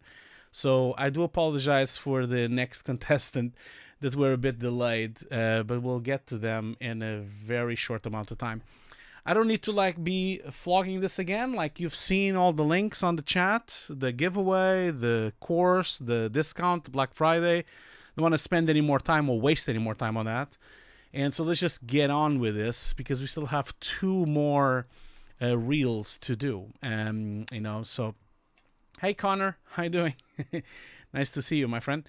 So yeah, so let's just get back to it because I don't want to waste any more time. So let's just see if they are here, because we're about 20 minutes late with what was booked for them. So let's see. I don't want to make them wait even longer. So let's just do this. Okay, so yeah, okay, cool. Hello there. How you doing? Hi. Can you hear me? Yes, absolutely. I can hear you. Great. So first off, I'm gonna just let you know that unfortunately I don't have the capability to put your webcam on my stream, not yet. I'm gonna focus on that next year. So if you don't want to, you can just switch off your camera. It's not a problem. It will be just audio only, this conversation. Definitely, sure, I will do that. Okay, cool. Thank you so much. No problem. So first of all, before I even talk to you, we even start, I'm just gonna put your showreel going on the background because so that people can see while we're chatting away. They can see what we're talking about. Let me just, and also I'm going to share my screen, Yes. so that you can, because it's very delayed the stream, so you might as well look through my stream. So you probably should be seeing my screen now. You see my screen, right? Yes, right, So absolutely. yeah, I mainly want you to see the mouse and everything, and I want you to see when I'm pointing at things. Yes. Okay, I'm gonna take out the sound as well. I'm gonna put this looping, and hopefully everyone. Wait a minute. Let's start this again. So I'm gonna just put this looping. Okay, cool. So first of all, thank you so much for sticking around and for waiting for so long. I'm so sorry that you had to wait for so long. I'm a bit behind today and I had some technical issues. And of course, second thank you so much for submitting a showreel and for being part of the show. But yeah, I would love for you to introduce yourself and let us know a little bit about yourself. Definitely, Hugo. Thank you so much for this opportunity. First of all, my name is Kunal. I'm from India. I've been working in this industry since about 15 years. Okay. And yeah, and yeah, I have been waiting to connect with you since long time. I have following you since long time, and your videos have been very helpful for all the compositors, and yeah, uh, uh, yeah, that's it from my side. Well, I thank you so much for your kind words. Really mean a lot to me, and really thank you so much. You're being too kind. But can I just? And I just love your desk. Seriously, your desk is really amazing. That shows you how passionate you are towards your VFX industry. I'm gonna put the screen now. That's the desk that he's talking about, because some people might not seen it. I don't know if everyone was here from the beginning. This is my desk. People are not seeing it on YouTube. Well, thank you so much for saying that. Well, I mean, I try my best to help as much as I can. I always tell everyone that I never really. I had some help when I started, but not much. But I always felt that, seniors in this industry need to help the next generation to break through always. And so that's my objective with all of this. This is really, as far as I can see, it's like kind of my hobby, because I don't really live from YouTube. No one can live from YouTube, and it's such a small niche industry. I have my daytime job, but I try my best, and I think I advise every senior that is watching these streams to do exactly the same thing. Open a YouTube channel and do the same thing. And basically just go for it. Before we carry on, I don't want to mispronounce. So how do I say your first name? How do I say it? Kunal, Kunal. That is Kunal. Kunal. Okay, Kunal. Yes. Apologies if I'm mispronouncing it. Kunal. So That's okay. That's all right. so Kunal, first of all, I must say, your showreel is fucking awesome. So it's like, okay, Kunal, it's great. I'm really happy that you sent the showreel for us to review, but I Okay. don't really have much to review. This is a fantastic showreel. You've been working in the industry, I can see, for a long time, and you have some really amazing projects on your showreel. So congratulations for that. Really Thank you so much. congratulations. Thank you so much. The amazing part is yet to come, though. It always is, isn't it? It always gets Yeah. better.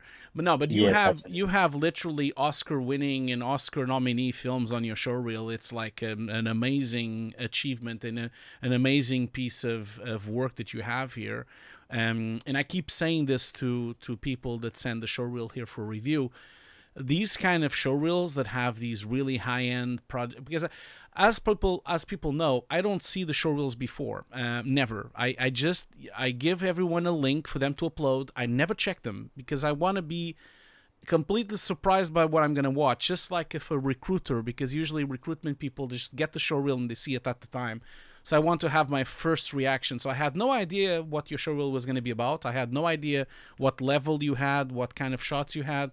And so now I'm having my first complete reaction to looking at it. And you have some of the best visual effect shots that were out last year, Yeah. So, and I keep saying this on these show reviews. Whenever we have very high-end production shots on the show review, I don't really have much to say. Even if I spot something, even if I see something on these shots, which I doubt that I will, but even if I do see something on these shots, there's nothing that can tell me what you went through to do the shots, because this is real production, real deadlines, real Yes. budgets. And so, Yes.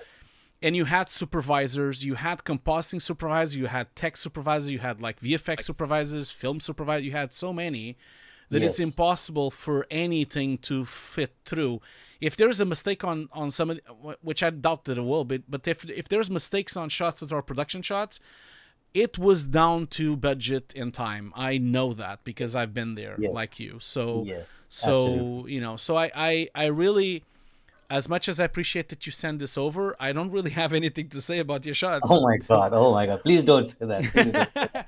I don't look at him. I mean, from our artistic point of view, maybe I can have notes about it, but that's not even my place to be. But no, seriously.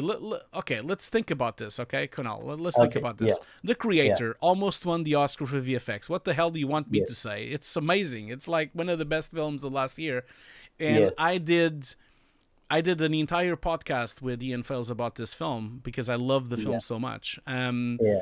So, and I'm looking at your shot. I've seen the whole film multiple times. I saw all the breakdowns. I was a judge at the Visual Effects Society.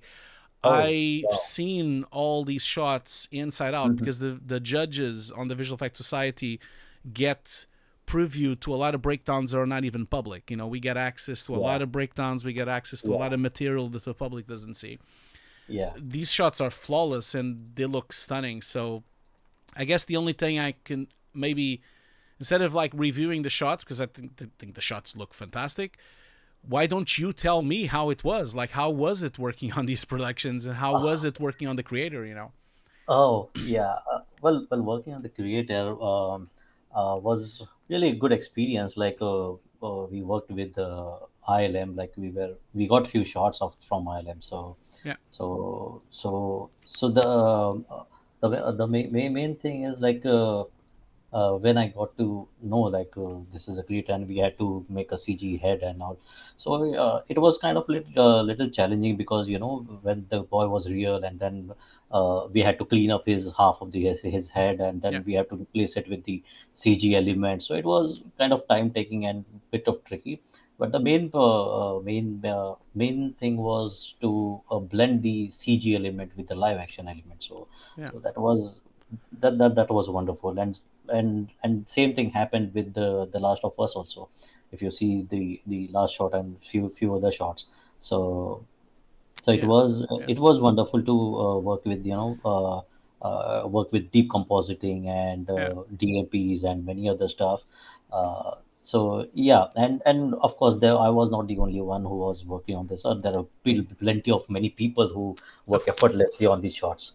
So of course, I understand that. There's always a huge army of people working on these yes, productions. yes, Really, it's really nice that you're mentioning that, because I do meet sometimes people that don't mention that and kind of like make it sound like the shots are just theirs and they're not. And so I'm really appreciative that you're like crediting everyone that was involved on the shots as well. Let me ask you, if you can even say that, which company were you working at the time to do these shots? well, when I was working for the creator, I was in Atomic Arts, and Ah, then cool. when I was working on The Last of Us, I was at DNEG, and the same with the Nyad and this Well, we'll get to those. the mention, We'll get to the Haunted those. Mansion. We'll Yeah. get to those. But for the creator was Atomic Arts, like you said.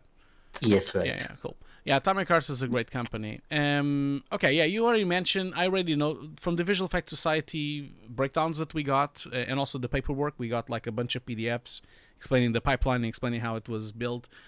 Yes, I do know that they've used extensively deep compositing, and deep compositing is really my favorite way of doing compositing. But I Yeah. realize how heavy it is, and how Yes. time consuming it becomes because it's so heavy to deal with. But Yeah. Absolutely. yeah, and can you talk a little bit about how the challenges were in terms of compositing the CG? I'm really quite curious to know, were you getting pre-composites from the CG artists, or were you building the CG from scratch by yourself? How was that?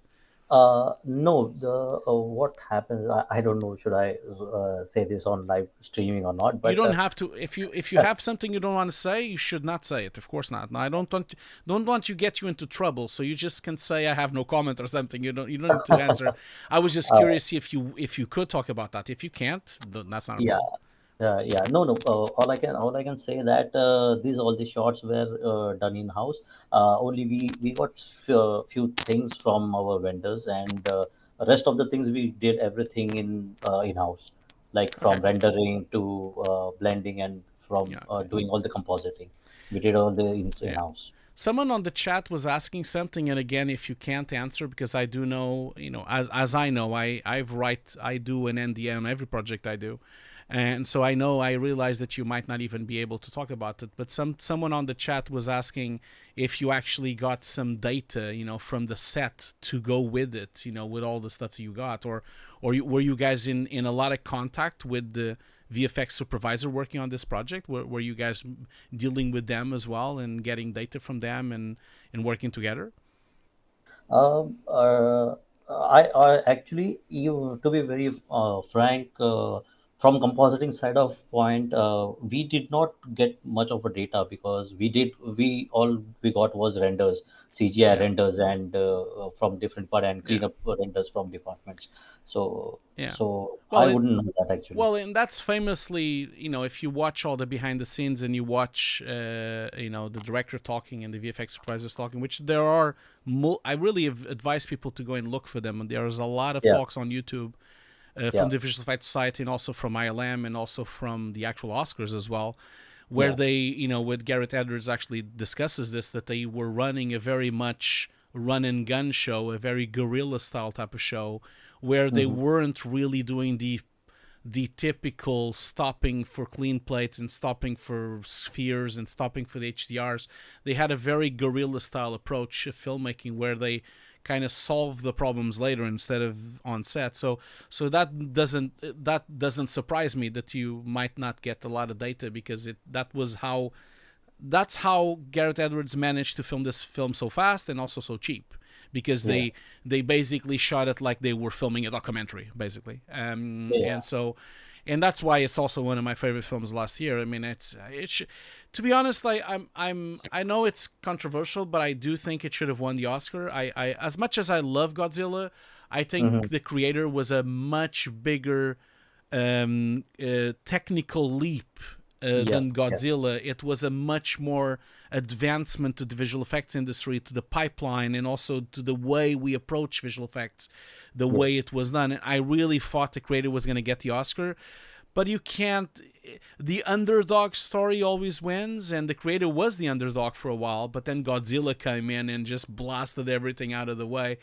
Although Godzilla Yeah, is a very, very traditional visual effects project. yeah, absolutely, You know, absolutely. and no disrespect, I love Godzilla and the visual effects of Godzilla. The team did an amazing job, but that Yeah, story of having very few people working, having the director working on the VFX shots, that entire story sells itself. You know, like yeah, it's yeah, absolutely. it's But I want to tell you one thing. Like, I totally, when I saw your one of the videos, when you say that if there is if you don't find VFX, so there is invisible VFX, basically. So that's how you said it, something like that. yeah, And I believe that a good VFX is that something someone you who cannot find it, like yeah, someone who cannot yeah, figure out whether it's a VFX or it's a real shot. yeah. So that how a VFX should be. Yeah, absolutely, absolutely. And actually, I must say to you, like, it's a great segue to Nyad, which is the pinnacle of invisible VFX. To Yeah, a point that this film, most people that watched it probably didn't even knew that there was any VFX. Like, I think yeah, if you yeah, talk with regular people and even go into the reviews of the film at the time and watch the Rotten Tomatoes reviews, no one knew that there was yeah. VFX on this film. Exactly, Yeah, right, right. this You know, this yeah, when I was working on Nyad, so there was so much of simulation of oceans, and there was so much detailing in the sky that when I used to attend the DFX supervisor's call at that time, they used to discuss a lot of things. Like, there are many minor things that we take in consideration to make the shot much realistic. yeah. So it was fun though, working on Nyad. Yeah, I know, absolutely. And it is a shame that, as a Visual Effects Society member and a Visual Effects Society judge, I got to see a lot of breakdowns that will never be public, which is a shame. This film is absolutely mind-blowing. Yeah, The way that you and your team, like the whole team, kind of replaced the ocean and put yeah, full water simulation around them. yeah, It is really Oscar-winning kind of stuff. But again, there's no way anyone even knows that this was visual effects. That's the thing. This yeah, project is so invisible that it's everything here. Like all these waters, especially when you have these shots like this and the shots when she's underwater. All yeah. of that stuff is full simulation. I saw this amazing talk at FMX about the simulations Oh, done, sure. Really. and it is just mind blowing. And of course, they showed the breakdowns because it was a closed environment, it was a closed door environment at FMX at the festival, and so we could Yeah, get to see the breakdowns. But it is a real shame that people don't really. This is why I'm always getting so upset on social media when I'm trying to convince people about this no CGI nonsense that happens on social media all the time, where people yeah, saying, "Oh, there was no CGI used." This is the yeah. perfect film to showcase how CGI is not even possible to notice anymore. And Exactly, but exactly. we don't have a way to show it because there's hardly any breakdowns out for Yeah, this film, which is a yeah. shame. It's a real shame. Yeah, the real, actually, when we were working on Nyad, so that time what happened was, the challenge was like this whole underwater scene, or whole this boat, and these scenes were shot near the ocean edge, Yeah, basically. So there were not too many heavy waves there. So that's the reason why we had to stimulate all the scenes, so that we can show that she is swimming in the deep sea. yeah, So exactly. Because yeah, it's a really different choppy water. The level of the water going up and down, it's just completely different. It's yeah, not even possible to compare because when it's near the beach, it's a very yeah, calm type of water, and yes, sometimes you exactly. get waves that are the breaking waves, which wouldn't be Yeah, correct for this either anyway. So yeah. it's funny that on Twitch, on my chat, because I'm streaming both on Twitch and on YouTube, and on Twitch we have someone that worked on the water simulations on Nyad actually. Wow, So Sebra that's VFX wonderful. says, "Thank you for saying that. I've worked on the CG water on Nyad. This was fun." Oh, wow, So fantastic. congratulations, Sebra. I don't know your name, of course, but congratulations. I doubt that your name is Sebra, but congratulations, Sebra, for an outstanding job. And I wish that you guys would have won the Oscar because it was absolutely mind-blowing. It was also nominated for the Visual Effects Society. I don't believe it won, but I don't think it won, but I definitely... I know I can't say this, but I voted for it. Okay. Didn't win, but I did voted for it to see if I could get it. Yeah, over even the I bar. would have voted also. I would have voted also. Yeah, Definitely. because it's mind-blowing. It's mind-blowing work. Yes. Yes, So yes, yes. So yeah, I'm really happy that I could work. I find myself very lucky that I could work on such amazing projects, yeah, and no, more amazing projects are to come. yeah, no. That's right. Exactly like you said on the beginning, right? The best is yet to come. Yes, yes, absolutely. I will definitely share you my other reel also when I'll update my show reel, where I will put more beautiful shots in the show reel. Yeah, cool, man. So I will definitely sure send you that one. Yeah. You see, no, please do. Of course, please do. And see, Sabra VFX is saying we didn't win the Visual Effects Society Award. Sabra, you must know that I did voted for you guys. But my vote is just one of the, like, I don't know, I have 7,000 or 8,000 members that the Visual Effects Society has. So I am sorry that you guys didn't win. You deserved it. But hey, Yeah. I've been there already. I've been nominated 3 times and never won. so I You know, but getting nominated for Oscars is itself is an achievement. No, I never. No, sorry, I never been nominated for an Oscar because I have never worked in film. But as in commercials, I've been nominated 3 times when I was at the mill, and yeah, we never won because it's such competition. It's impossible to win. It's like it's so difficult to win because you have all sorts of things going on in the background. There's politics and there's like people Yes. that have a lot of Yes. budgets promoting the films, a lot of budgets like really posting it on social media, doing these huge campaigns. And when it gets to the vote, a lot of times the vote is really not going to the best project, but also to the most noisy project. And Yeah. I think that's why Godzilla won, because it was so noisy at the time.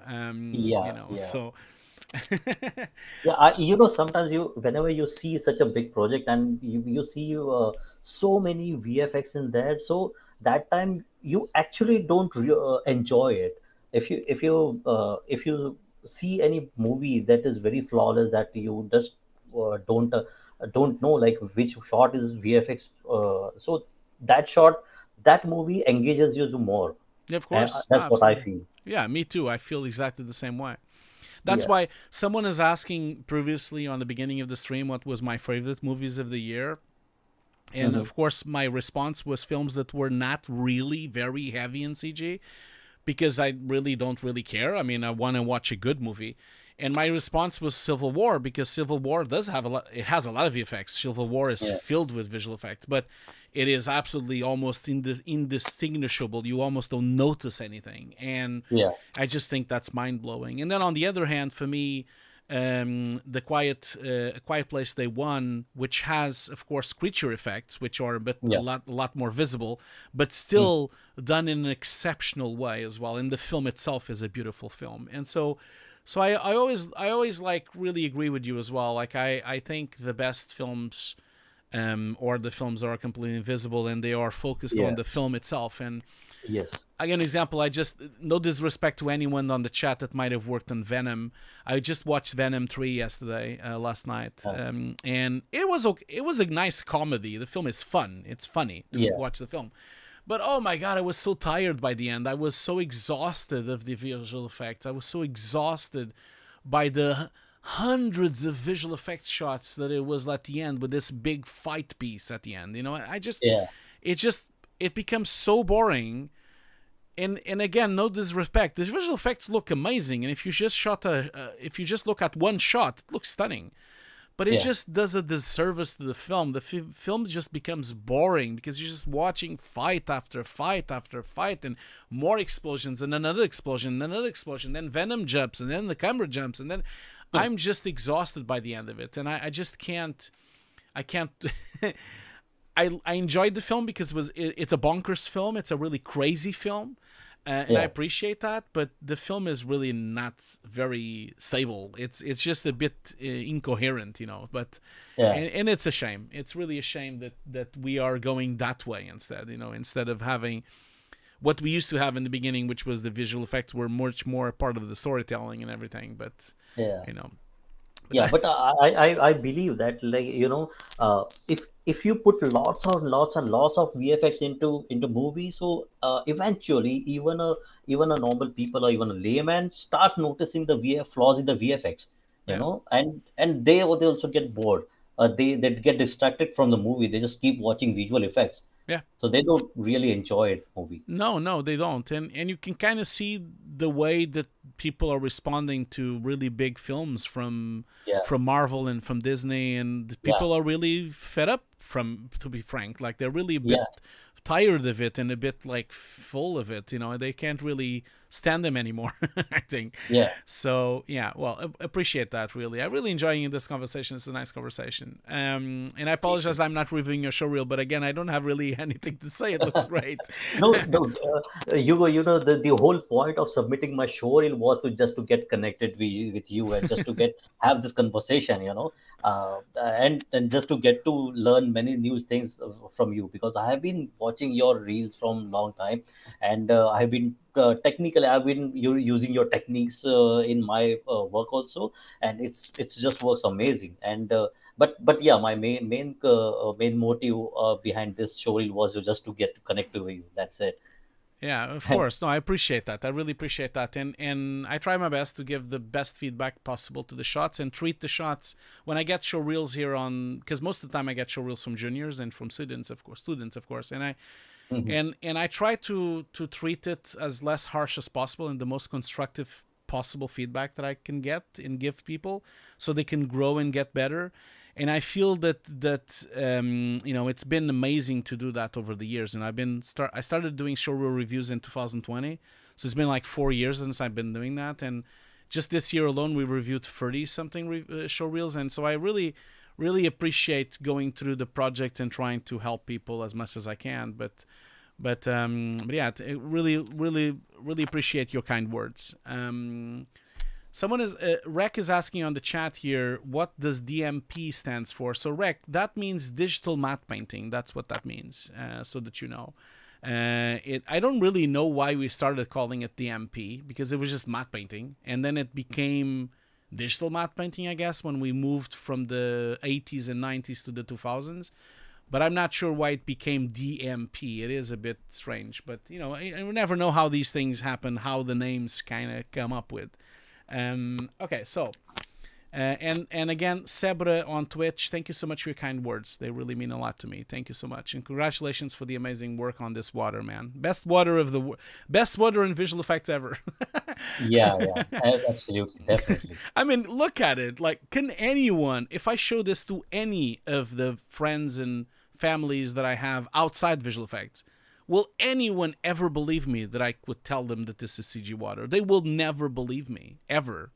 They will just say, nah, they just went there and they actually went to the ocean. Yeah, that's how you do it now. You just use stunts, Yeah, yeah, absolutely. It is.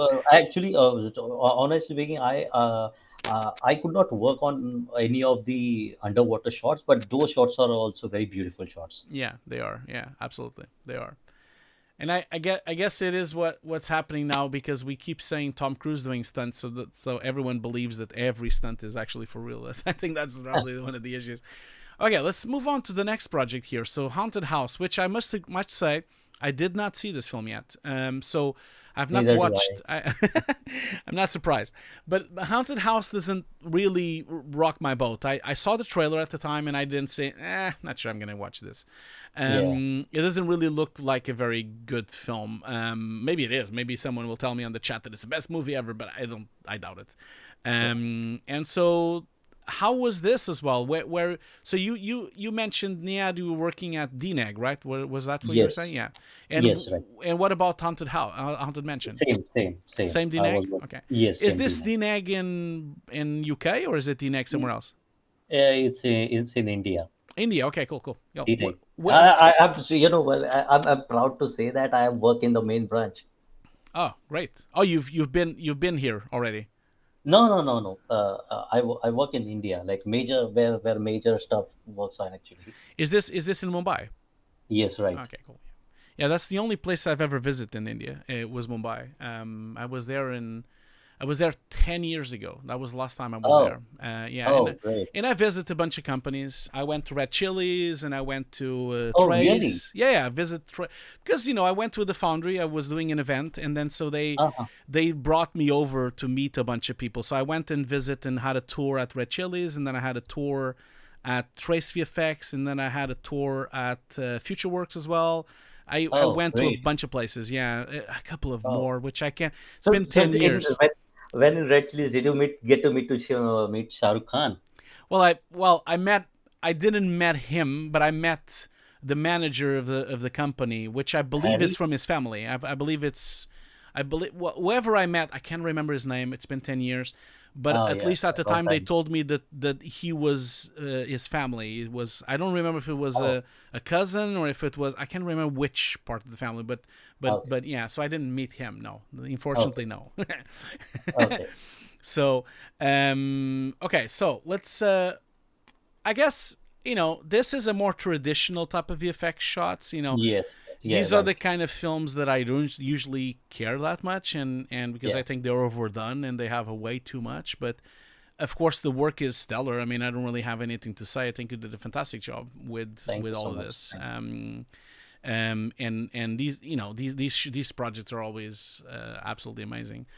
Now, Yeah. going now to the next one, which is one of my favorite ones. Now, as everyone knows on the chat, probably I hope they do, I'm a huge gamer. I've been playing games since I was 6, and so The Last of Us is one of my favorite games of all times.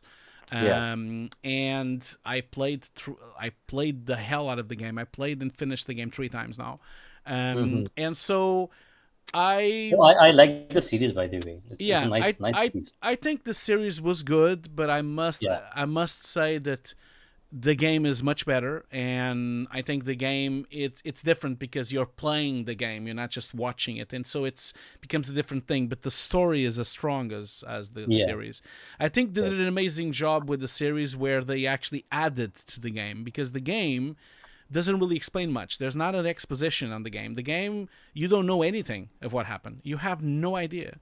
And I Yeah. really enjoyed the TV show kind of brought in a few extra bits, like you see the talk shows, and you see the doctor, and you see the beginning, all those first episodes where you actually see the world kind of going into shit, and which you Yeah. never see in the game. And I think that has to do with the fact that the creator of the game, he was the writer of the show, and I think that's a Oh. really impactful way. Neil Druckmann which is the creator of Last of Us, and he's the Okay. president of Naughty Dog, which is the studio that makes the game. He was the writer of the show, and he actually the co-writer. I think he had a few more writers, but he also even directed one of the episodes. So Right. he's very involved, and I think that's why the TV show is so similar to the game, because I think this is the best adaptation of a game ever made, for sure. Yeah. And of course, talking about the visual effects, which is what you've done, like here, it is a film level visual effects. It's really high quality for a TV show. Yeah, definitely. Like, Yeah. This was also one of the one of the really nice project to work on, just to get your hands on. And there are a few shots which you really like to work on, which you enjoy working on those Yeah. shots. Yeah. So these were few of them were those shots where I really enjoyed working on them. Of course. No, I bet. I understand. I must say also that you've been very lucky as well, because most of the shots that you've worked on have breakdowns. So the breakdowns, they exist if you go to Yes, absolutely, yeah. So that's also something like a luck of the draw. A lot of artists, we work on these shots and then maybe our shot goes to the breakdown or maybe not. But you don't have the breakdowns on your showreel. Not that you No. need them, but what I mean is, like, it's really nice if people go and look for these shots. They all are available. This is basically a blue screen here, and there's Yeah. just a little bit of set, really, and the whole thing is a matte painting. Yeah. I think I have. Let me just double check if I have them here. Oh no, I don't. No, because I don't. I thought I had the breakdown, because I did an episode of the VFX Notes podcast about this show, Okay, great. with Ian. But let me just Yeah, I don't have there was a half screen, half blue yeah. screen, and few DMPs and deep compositing, deep shots were there. Yeah, exactly. I don't have So the it was mix files. and match. I don't have the files anymore here because we've delivered the podcast, so I've removed it from Oh, my channel. But I have the channel itself. Like if I go to the VFX, wait a minute. Just gonna apologies. I'm gonna going. Okay, so it should be here somewhere. Would have been if I go here. It would have been like about a year ago that we did an episode about it, and on that episode you see the breakdowns. And so let's see here. So Last of Us, here it is. So that was episode 45, and that was in a year oh, ago, about a year ago. Just gonna oh, take away the sound here. So me and Ian Files from Before and Afros, we did a full episode about. We have a podcast called the VFX Notes Podcast, and where we break down things really deeply. And I think the breakdown is here somewhere. Let me just double check. That's the first break. That's the film, the game, cutscenes, review of the show, and then let me just go to the chapters here. The chapters would have been okay. Blow through VFX work would start on 36. So that's the first piece of work, and then your shot will there. I think it's would be on this section here. So because these are some of the shots yeah, that yeah. happened at the time. Let's just double check if that your shot is coming up now. So Oh, great. so these are the originals, so people know this is how it was shot, Yeah, and that's the result. And so at the time we were talking, discussing the shots, and Ian had access to these high resolution stills. That's one of your shots. As you can no. see, no, it's not that one. Sorry, no, it is. Yeah, we're gonna see. You see, that's your shot. Oh, yeah, Yeah, yeah. and that's your shot as well. This one, yes, right, Yeah, right. exactly. This one. So just so people see here how much he is really involved. This is what they shot: a regular city with Yeah, basically just some graffitis and stuff. And as you can see on after all the work, that's the result. So yeah, it's pretty impressive, the difference and the amazing amount of invisible VFX here. yeah. And also the next shot here as well which is this one. Like I was saying, like Yes, it's right. basically a blue screen with a lot Yeah, of set extensions, and then yeah, that's your shot. Yeah. yeah. So Right, right, yeah. right. So Right, but it's very sad part. Like that artists who are working in the big companies, they don't get breakups. It would be really amazing if they give us breakups. yeah. But unfortunately, because of the NDAs and all, we can't just put in our before and afters. But it would have been really amazing to Yeah, of put those. course. You can't do that, but of course they are public. They are visible. Like all these are existing on YouTube, and they Yeah, exist everywhere else. So at least you can yeah, point to that, and you can show yeah, people. And yeah. to be honest, like I must say, like on a show like this, which is so famous and won so many awards, Hmm. I'll be honest, you don't even need to really put a breakdown because everyone knows the work. It's not Yeah, like you're gonna ever. I'm gonna stop this because we don't need to be watching this. It's gonna be very rare that anyone doesn't know about this. Because it was so nominated at the time, and it went through the rounds. On social media, we saw the breakdowns of everything. So yeah, yeah. but yeah, congratulations, my friend. Thank you. So I have a couple of questions here, actually, by the way. So if you can answer them, of course. If you can't, that's fine. So Okay. Rack here says, were the droplets on the window part of the plate, or did you add droplets? Which shot are you talking about? Let me just double check here. Would you be talking about which shot? Would you be talking about droplets on the window? Which window? It's on the window. Which shot has a window? I'm also surprised. Oh, maybe it must be that one, the other one. On Uh, The Last of Us? yeah, I think it was on the Last of Us. Yeah, this Oh, one. This these ones here. this Yeah, one. yeah. Yeah, right. So the droplets was already there. Okay, okay, cool. Droplets was already there. We just it was shot on the blue screen, so we just pull a soft key and CC it and then put it back on the window. Yeah, I see. Well, it's a common question because a lot of times we get asked to do those things, to put things like that on inside a shot. So Yeah. So many times what happens, I was just work I when I was working in this company, and there was one shot. Actually, basically there was a moving car, and client asked us to add droplets on the moving car. So basically we had elements that was shot real. Yeah. The droplets was real, and then we just extracted those droplets and put it back on the car. So that was the very cost effective and easy technique to do that. But yeah, in this shot the droplets were already there. Yeah. Cool. Excellent. Cool. Well, I mean, I guess we've reached the end. I'm going to leave your showreel looping here anyway. But yeah, your showreel is really good, and I can't wait to see what you come up with next. You're very talented, and you have some really good work. And Thank you. can I ask you, like, are you still working on these companies? No, I'm not working in this company now. Are you working on a project? You don't need to tell me which project it is because it's probably NDA. But are you currently working on something? uh, no, right? Yeah, I mean, yes, I was working, and as I said, I was working in MPC, so I have some good big projects coming up. Ah, cool, So excellent. I was just wondering yeah, because, of course, right now the industry is a bit I know, I know. in a turmoil, and I'm hoping that you have a job. I hope that you have. Seriously, I just today my contract got over. You know, my just contract got over, so I'm just again now looking out for another job now. Okay, I see. And yeah, I was I was working with folks VFX, so my contract just got over today. So Okay, I see. yeah, I see. yeah. Well, So I can't wish you the best of luck, and I hope I have to wish you the best of luck, and I hope you get more work in more projects. You're super talented, and I hope you can see a lot more from you. So yeah, I'm hoping for the best for the entire VFX industry after yeah, that, it's quite after this difficult strike. right now, Yeah, for sure. very much. I mean, as a lot of people know on the chat, I don't really work in big companies anymore. I have my own company, and I work on my specific projects here and there.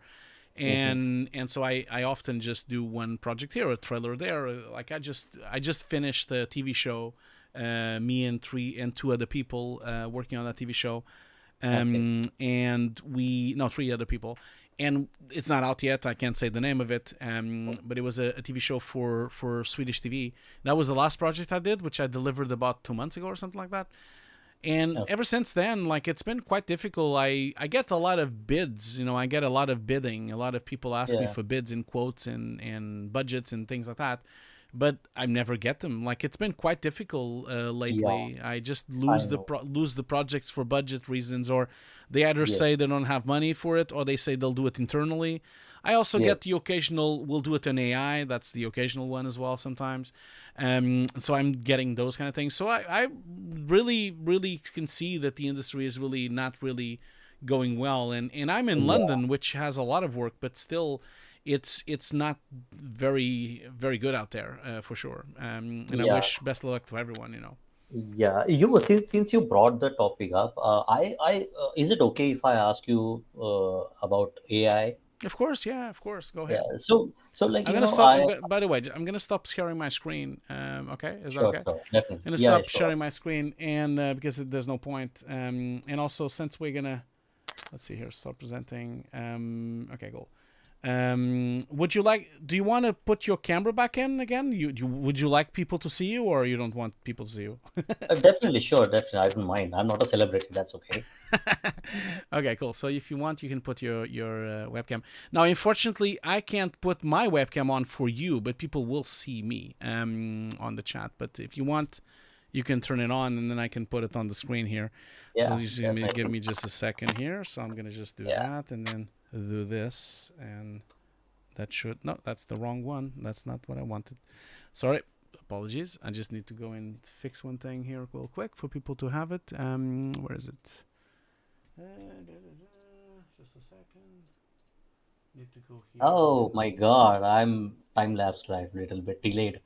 No, it's super delayed, super. Like so, don't mind that because it's always super delayed. There we go. Now people can see us side by side. Wow. So Go ahead. You wanted to talk about AI. I'm giving you full attention. You're on the screen as well. And now let's just have a little Oh, chat about that. thank you so much. Thank you so much. So, my question is like, I've been talking with many people.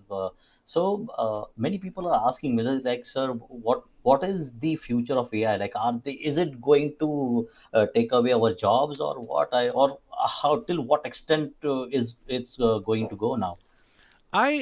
That's a really typical, like a really hard question to answer. I recently did a video on my YouTube channel. It's only a 2.5-minute video or something about this, and about really giving people inspiration, because I was contacted by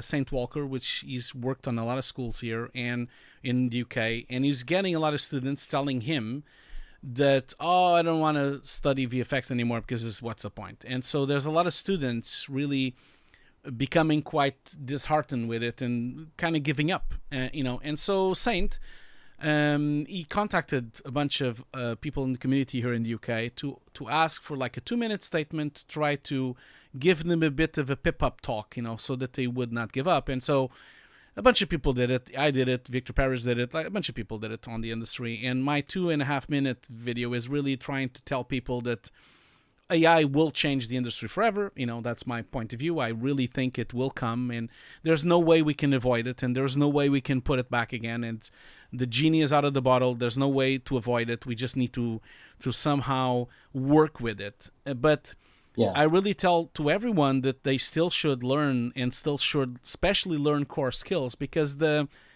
even if you use AI, even if you have AI to do everything, you still need to know how a good image looks like, good or not. You still need to have the eye to judge for yourself if the image is good or not.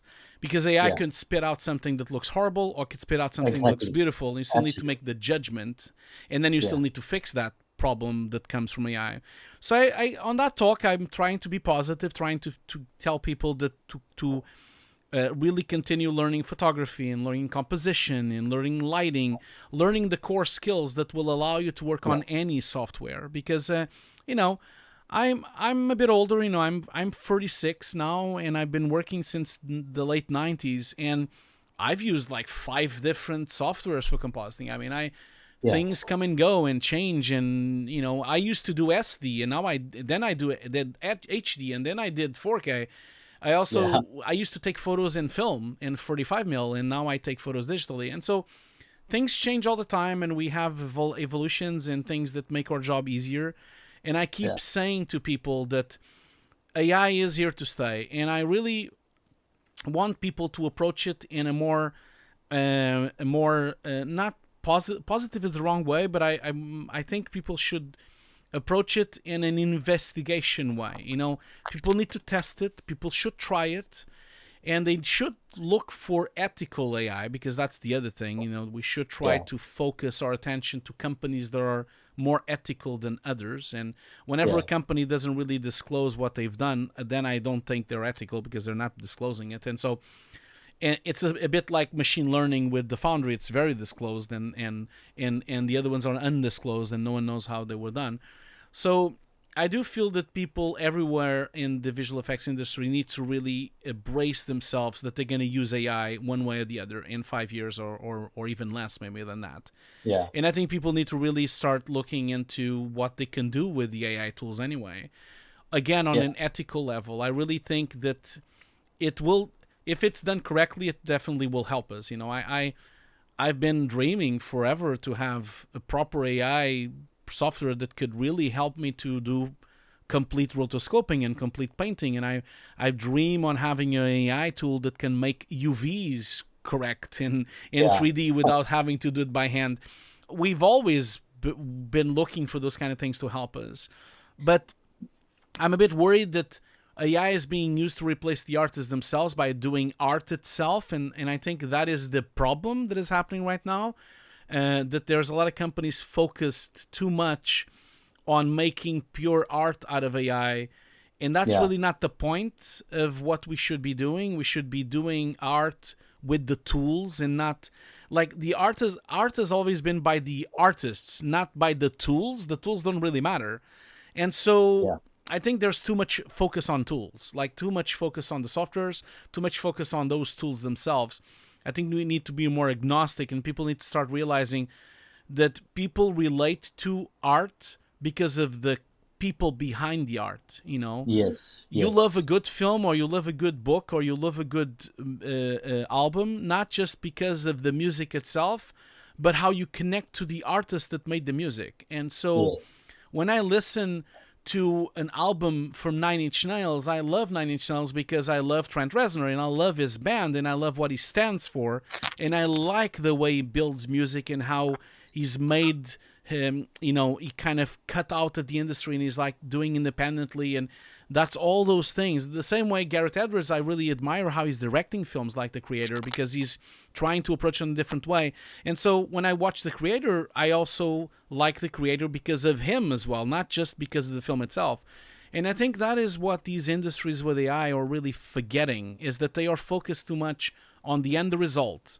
And the end result could become very cold and very dehumanized, which is exactly the opposite of what artistic things are. They are human. And so yes. that's my feeling. And so I might be wrong. I've been wrong many times before, but I have a more optimistic way of thinking about it, you know, because Yeah. I think we've been here before. We've been on these crosswords many times in the industry, Yeah. you know. When people ask me about this question about AI, so I at the end I always tell them only one thing, like AI can give you AI can give you definitely good results, Yeah. but at the end, when director or whenever the VFX supervisor will ask you to do it pixel perfect or do change something, so that AI cannot do. That Yeah. needs a human touch always. Yeah. So my end answer to them is that only, like, AI will help you if we use it in proper way.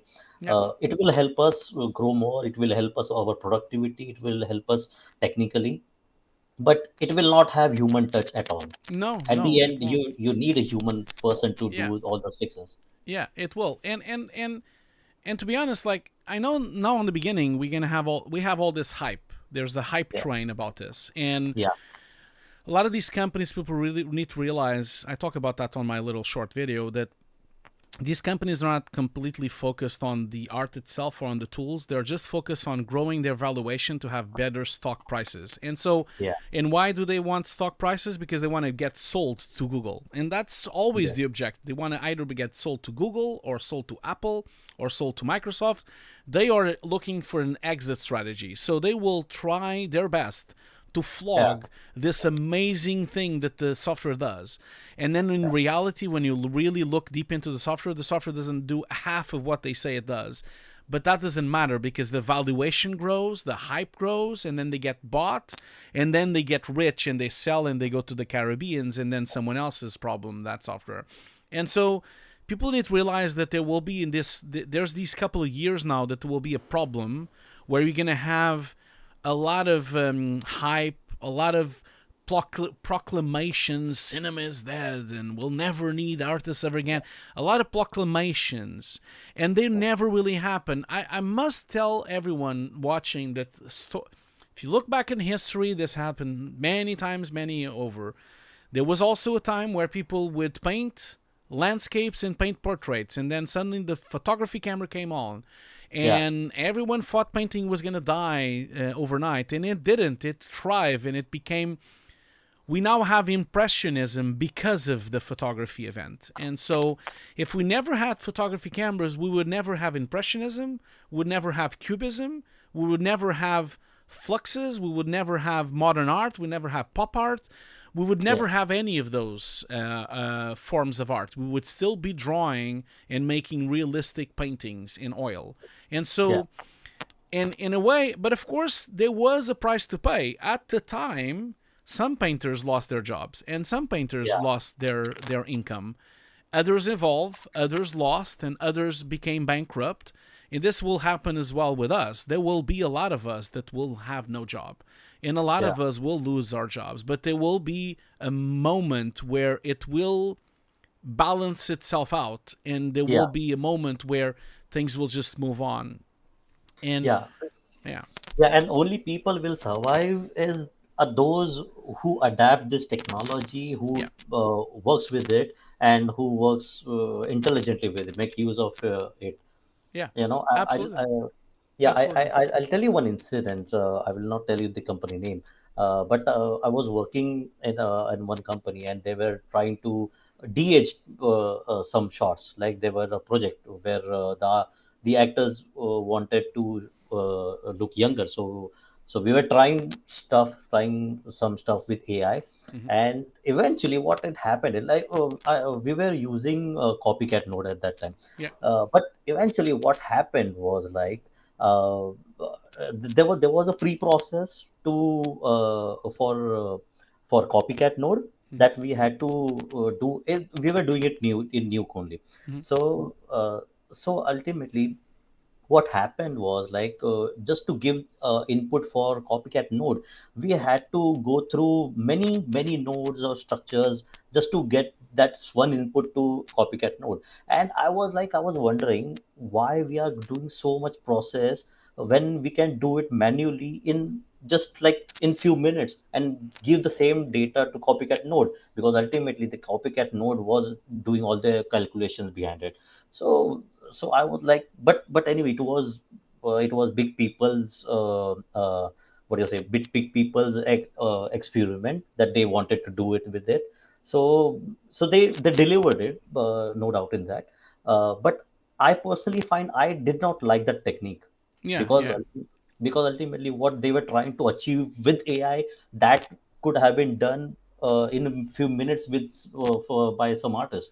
Yeah. So Well, this is yeah, the same. This is the same conversation that you could, if you look at the creator, you could go yeah, to a LED stage and do the creator, and you could have done that. And maybe it even could look good, better, and good, and whatever. But an LED stage is quite expensive. Like I shot a commercial in LED stage. It was like over 20K a day. So it's quite expensive to do it. It's probably much cheaper to just get a flight and go to some monk area with a cathedral and a church, and then shoot it with a camera and go there and shoot it and then come back. It's probably much cheaper than to actually go to the process of doing the entire thing on an LED screen. So I think a lot of times people forget that. That's why I hate the proclamation that cinema is dead because of AI, because it's not dead. You will never stop people still picking a camera and filming something. You will never stop that. And yeah, people like to go to locations. One of the reasons why a lot of people do filmmaking is because they love to go somewhere to film. It's not yeah, because they want to be home. They don't want to be on the computer. They're going to go out and they want to yeah, film and they want to have absolutely. a relationship with the actors and they want to improvise with the actors and Yeah, there's an entire world of cinema where improvisation is a huge factor, where yeah, things happen on screen. Man, I'll give the biggest example of this is that there are entire sections of Beverly Hills Cop with Eddie Murphy which are completely improvised. They were not even on the script. And oh, some of the scenes are the most funny scenes of the film, and they were completely improvised on the spot. And you can't avoid this. Like, by doing it with just AI, if you become too obsessed and just do it with AI, you will never have improvisation, because there's no improvisation in AI. You're just doing the yeah, prompt and then you get the result. And so I feel like in the future, very much in the future, we'll have a film where some shots are done with AI and some shots are done with CG and some shots are filmed for real and some shots are, and you'll just have this entire project that has 5 or 6 techniques of doing a film. And I just want people to just be a bit more, not a little bit more chilled about it and not be so radical about it. Having said this, Kunal, there's one thing still that we still will need to see what happens. Like, this is not just the visual effects industry. AI will affect everything, yeah, from doctors to lawyers to, like, everyone that is doing a desk job will eventually be either replaced or will have to change their ways of working. If I yeah, know what will happen is that I don't know and no one knows, but what I do know is that there is no way in the world where we're going to have tens of millions of people unemployed. That's not going to happen, because if that happens, then we have much bigger problems yeah, than AI for art like we're having yeah, now. If that, because that is like society breaking problems where you have riots and you have wars because of it. And so we need to also understand that this AI revolution is happening on a small area in VFX, but it is definitely happening on everything. Everything Yes. around us is Yes. changing. Even just services where you go to the bank and the whole thing is automated. Even Yeah, if you, whichever thing is programmable, yeah, that is exactly. AI is affecting it. Exactly. And so I do think that we have other problems and bigger problems, and it's really up to us to try to talk with our community to try to solve those issues. And definitely that is part of dealing with politicians and dealing with policies and dealing with all of that, because I do think that politicians are very blasé about AI. They don't even talk about it. They don't even discuss it on the elections. They don't even talk about it when we just had a major U.S. election in the United States, and there was not even a mention of AI through the entire campaign of both candidates, which I just think it's fascinating that they're not even talking about it. The same thing happened here in the UK. Labour won here against the Conservative Party. Not a single mention of AI on any of the debates, any of the paperwork. They're still focused on fishing and farming, and they're focused on all these little things and focused on the economy and the electricity and the war in Ukraine. But there's a huge revolution of AI coming, and it is also up to us to be on top of it and also see what's happening. And also it's up to us and our responsibility to talk with other people about it. And also, even if you look at your local government, you should talk with your local government about it. And you should start really pushing the actual policymakers about this, because this will have a huge impact on all factors of life. And I do think that we need to be more active about this for sure. So this is, of course, a much larger conversation, and we already been talking for a long time, and I still have another person to do a showreel review. But so I don't want this other person to be waiting forever for us to. And I do apologize if they're watching on stream right now. I do apologize that we are about 45 minutes late to the scheduled. I think it's actually even more. So I'm so sorry. No, the no, other no. person, you have to wait for that. It's So not a so problem. sorry. I wish maybe you could have. If I knew we were gonna have this conversation, I would have booked you last instead of in the middle. But yeah, I'm so sorry. no, so it's not a sorry. problem. But so basically, have Ethan, which has been waiting for 45. He's been waiting for 40 minutes. That's fine. So Ethan, if you're in the chat, Sorry, I'm Ethan. so sorry that you've been waiting for 40 minutes. But this is a really good conversation that we had here. I really enjoyed it, and Same here. and same here. and definitely, I think this is a much longer conversation, Kunal, and I would love to have you on the show again, but maybe we can have a larger conversation about other things, Definitely. But yeah.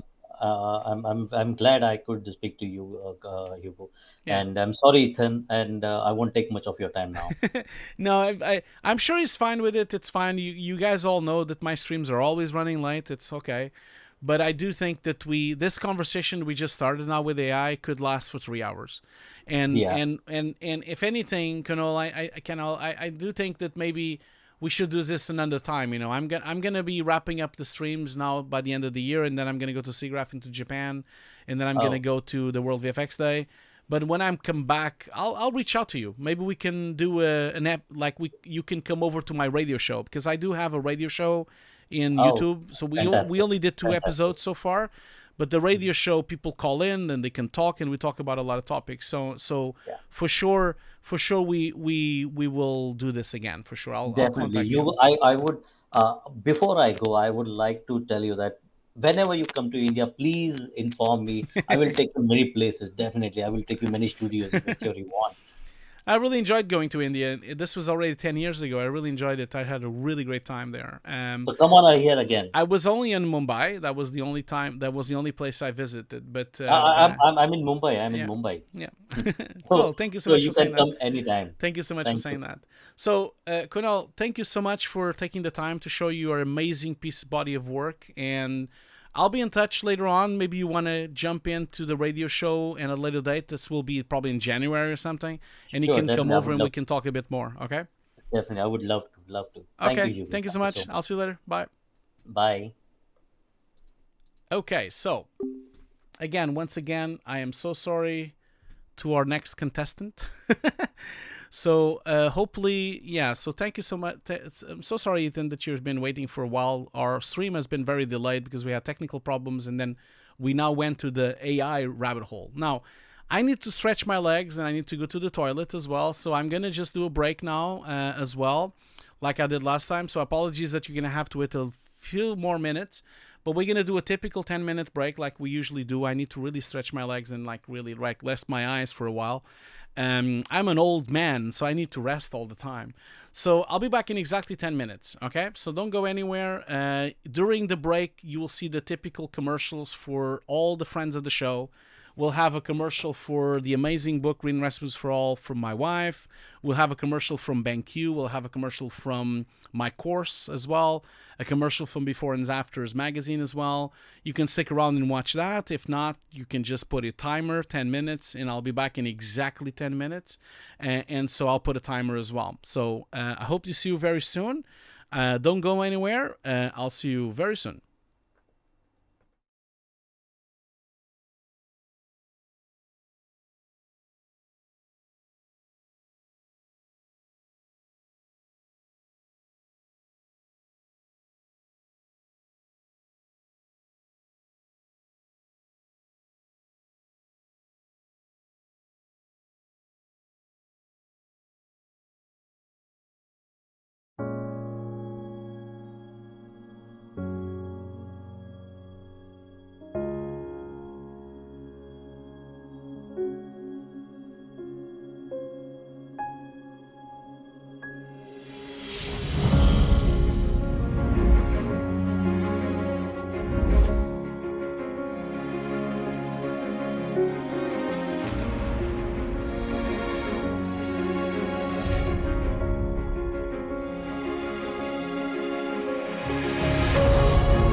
Hello everyone! I'm super excited to give you a glimpse of my first cookbook, Green Recipes for All, featuring over 50 dishes inspired by amazing Mediterranean food.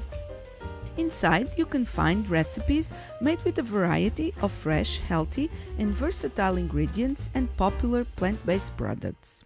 These are great choices whether you already follow a plant-based diet or simply wish to cook a few weekly meat-free meals to reduce your overall meat consumption.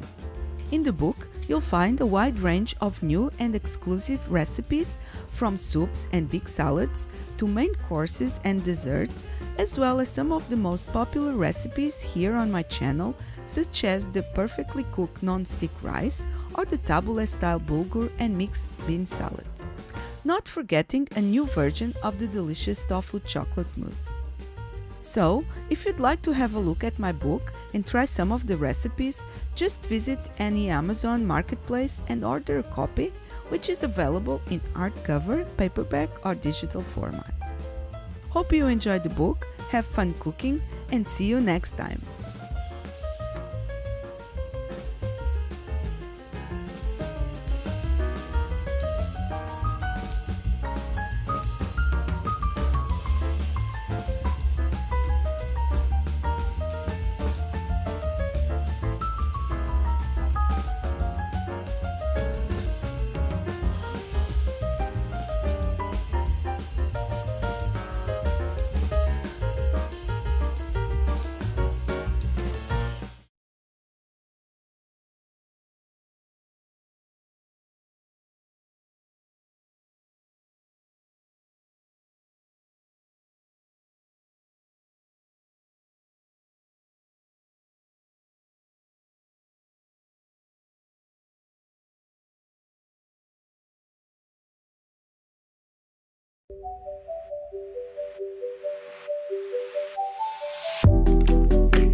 Are you interested in learning compositing? My new course is currently 50% off. Join today to have access to 150 pre-recorded classes, 50 hours of training, using real production assets covering industry standard techniques with over 200 gigs of showreel material and access to a private Discord channel with over 2,300 students. This course is endorsed by Foundry and has access to a Foundry student license paid separately. Join today at hugosdesk.myshopify.com.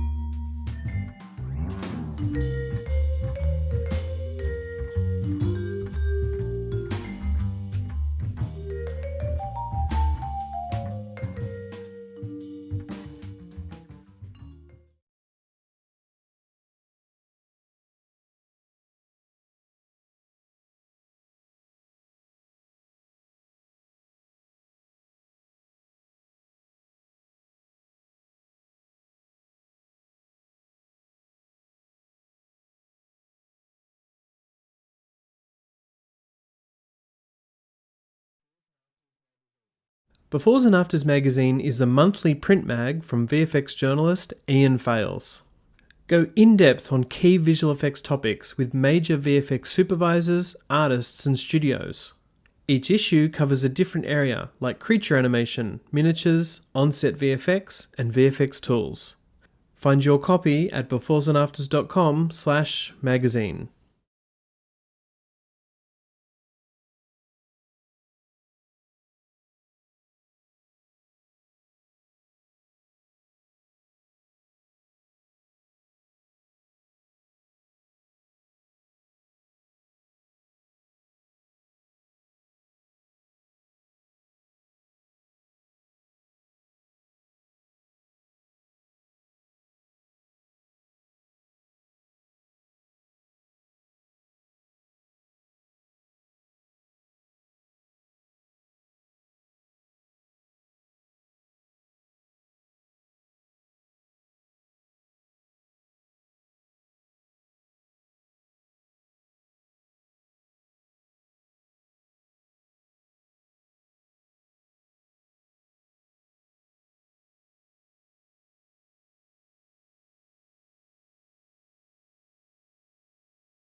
Okay, we are back.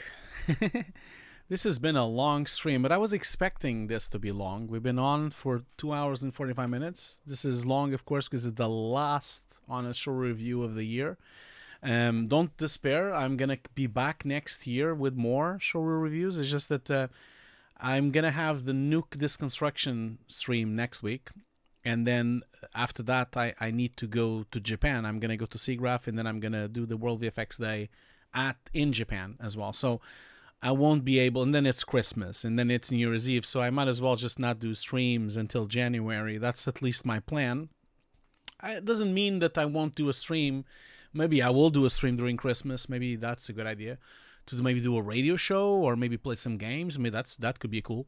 But at least for now, I'm not expecting to do it. Anyway, we still have to do the giveaway.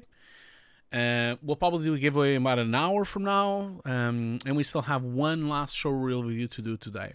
And this is why I usually do only two, because I think 3 is way too much. But I really wanted to go with a bang, because it was the last time. So hopefully they're still here, and I really can't emphasize how much sorry I am for making them wait. So let's see if they're here. And hopefully we can carry on with this. Hello there. Can you hear me? Hey, hello, Ethan. Are you Yes. there? Can you hear me? Yes. Can you hear me? Yes. So first off, Ethan, I am so sorry that we're so late to get to you. I am so sorry. I really apologize. You were all good.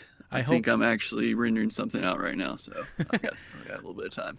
I hope it didn't ruin your plans, because I know we should have done it like about half an hour ago. But I keep saying to people when they book these show reviews, it's always a bit tentative because I don't never know how long the review will be before, So it's always a bit like up in the air because I don't know how much. Sometimes the reviews take half an hour, sometimes they take an hour, sometimes they take an hour and a half. So it really depends on what the shots are. So I really appreciate that you're still here, Ethan. Yeah. Okay, so before we even do anything, I'm going to just put the showreel on the screen for everyone to see, in looping as well, and then we can talk. And I'm also going to share my screen, since for you to see what I'm pointing at, I should share my screen because the stream is so delayed that will be very difficult to have a conversation with you. So hopefully you see my screen now. Do you see my screen? Yes. Okay, great. Cool. Excellent. So I'm going to have your showreel but not have sound. I'll loop it in a minute, and I'm going to put myself on the corner there. So it would be desktop 3, 1, 3. Okay, cool. So, Ethan, your showreel is running. So why don't you introduce yourself and tell us a little bit about yourself? Yeah, so I am Ethan, and I am in the U.S. I work for a church, actually. And here we just have a team of about 12 people that make videos on our team. And over the past year, I've just kind of started doing compositing to try to add to the videos that we make. And so a lot of this work is like from promos that we've created or things just to promote upcoming events happening around the church. And so it's kind of over the top for what we need, but that's why we enjoy it so much. So this was kind of, for the first 4 shots here, were kind of my like 1 year of doing this. It was kind of like my last project for this past year. And so cool. Well, yeah. I must say you're right. Like if this is like this promotion for a church, that you were saying, for promos and everything, this is really over the top for sure, and it's really well made for that as well. So I'm really fascinated. It's really cool to see because you can kind of see that you guys are having a lot of fun. So yeah. You're having a lot of fun, which is fantastic to see. But tell me a little bit about your path to this. Like how long have you been doing like visual effects and those kind of things? Mm-hmm. So let's see. I think I've been doing video. So currently I'm on staff as my technical position is a video producer, but really that entails not what the industry standard of a video producer is. Yes, I do produce some videos, but kind of every person on the team does everything from producing to actually shooting, editing, even down to like color grading and audio and that kind of stuff. We all kind of do it all. I see. And so I've just had interest in this from watching random people like Quarter Crew and that kind of stuff. And so I've just taken it to this level. Can I ask you, and you only answer if you want to, of course, but where are you in the US? Where do you live? I live in Alabama. Oh, cool, great. Never been in Alabama, but I've only been twice on the United States, and both of them were for work, for filming, and I was in LA. Cool, that's awesome. And so you said that these promos that you guys do, like, is it like to promote what you're talking about? Events? Is it like what, like, for example, reenactments or festivals or things like that you're trying to promote? Yeah. So it's probably really confusing with what the work that you're seeing. This is for it's like a sermon series that we do every year called At the Movies, which is where our pastor takes like movie clips and basically preaches in between them and takes the like almost we take the like biblical truths that like a good comeback story or that kind of stuff, and we relate it to ways that the Bible actually talks about that kind of stuff. And so this series, we always go over the top and we always try to make something like movie-esque in it. And so for this promotional video is actually it's about this like typewriter guy who's trying to write the next greatest movie, and he's going through all these different genres. And so 3 of those shots were like 3 different genres. I see. Then this is really good work, by the way, like really, really good work. Like you are very talented, and this is a really, really very accomplished showreel. So congratulations. And I was wondering how, like when I look at this, like, because you haven't written anything here, do you only do the comp, or are you also doing the 3D? What are you doing on these shots? Are you doing everything? Like, what's going on? So I'll just give a little full context. So for these like first 3 shots in general, going from, so I created all of these environments in Blender. Cool. And then I was like also on set shooting all of these like plates. It basically all happened within about a 4-week time span. I see. And I think there were a total of like 20 shots, with most of them looking a lot like the 4th shot of the same person, like the same actor, Cool. in the same frame. And again, like I said, this is really, really good work. And I can see that you're okay, so what I'm trying to understand is that you're basically a one-man show then. You're doing a lot of things, which is... I'm definitely not a one-man show, but for some of these shots, I guess I was the only person, but for... we have another 3D artist on the team. But you guys are a really small crew, right? Like, that's a really small crew, right? Correct. Yeah, that's awesome. Can I ask you, like, these films, are they only available and watched on your church, and or are they also public somewhere, or where do they been shown? Or are they only private to the members of the church?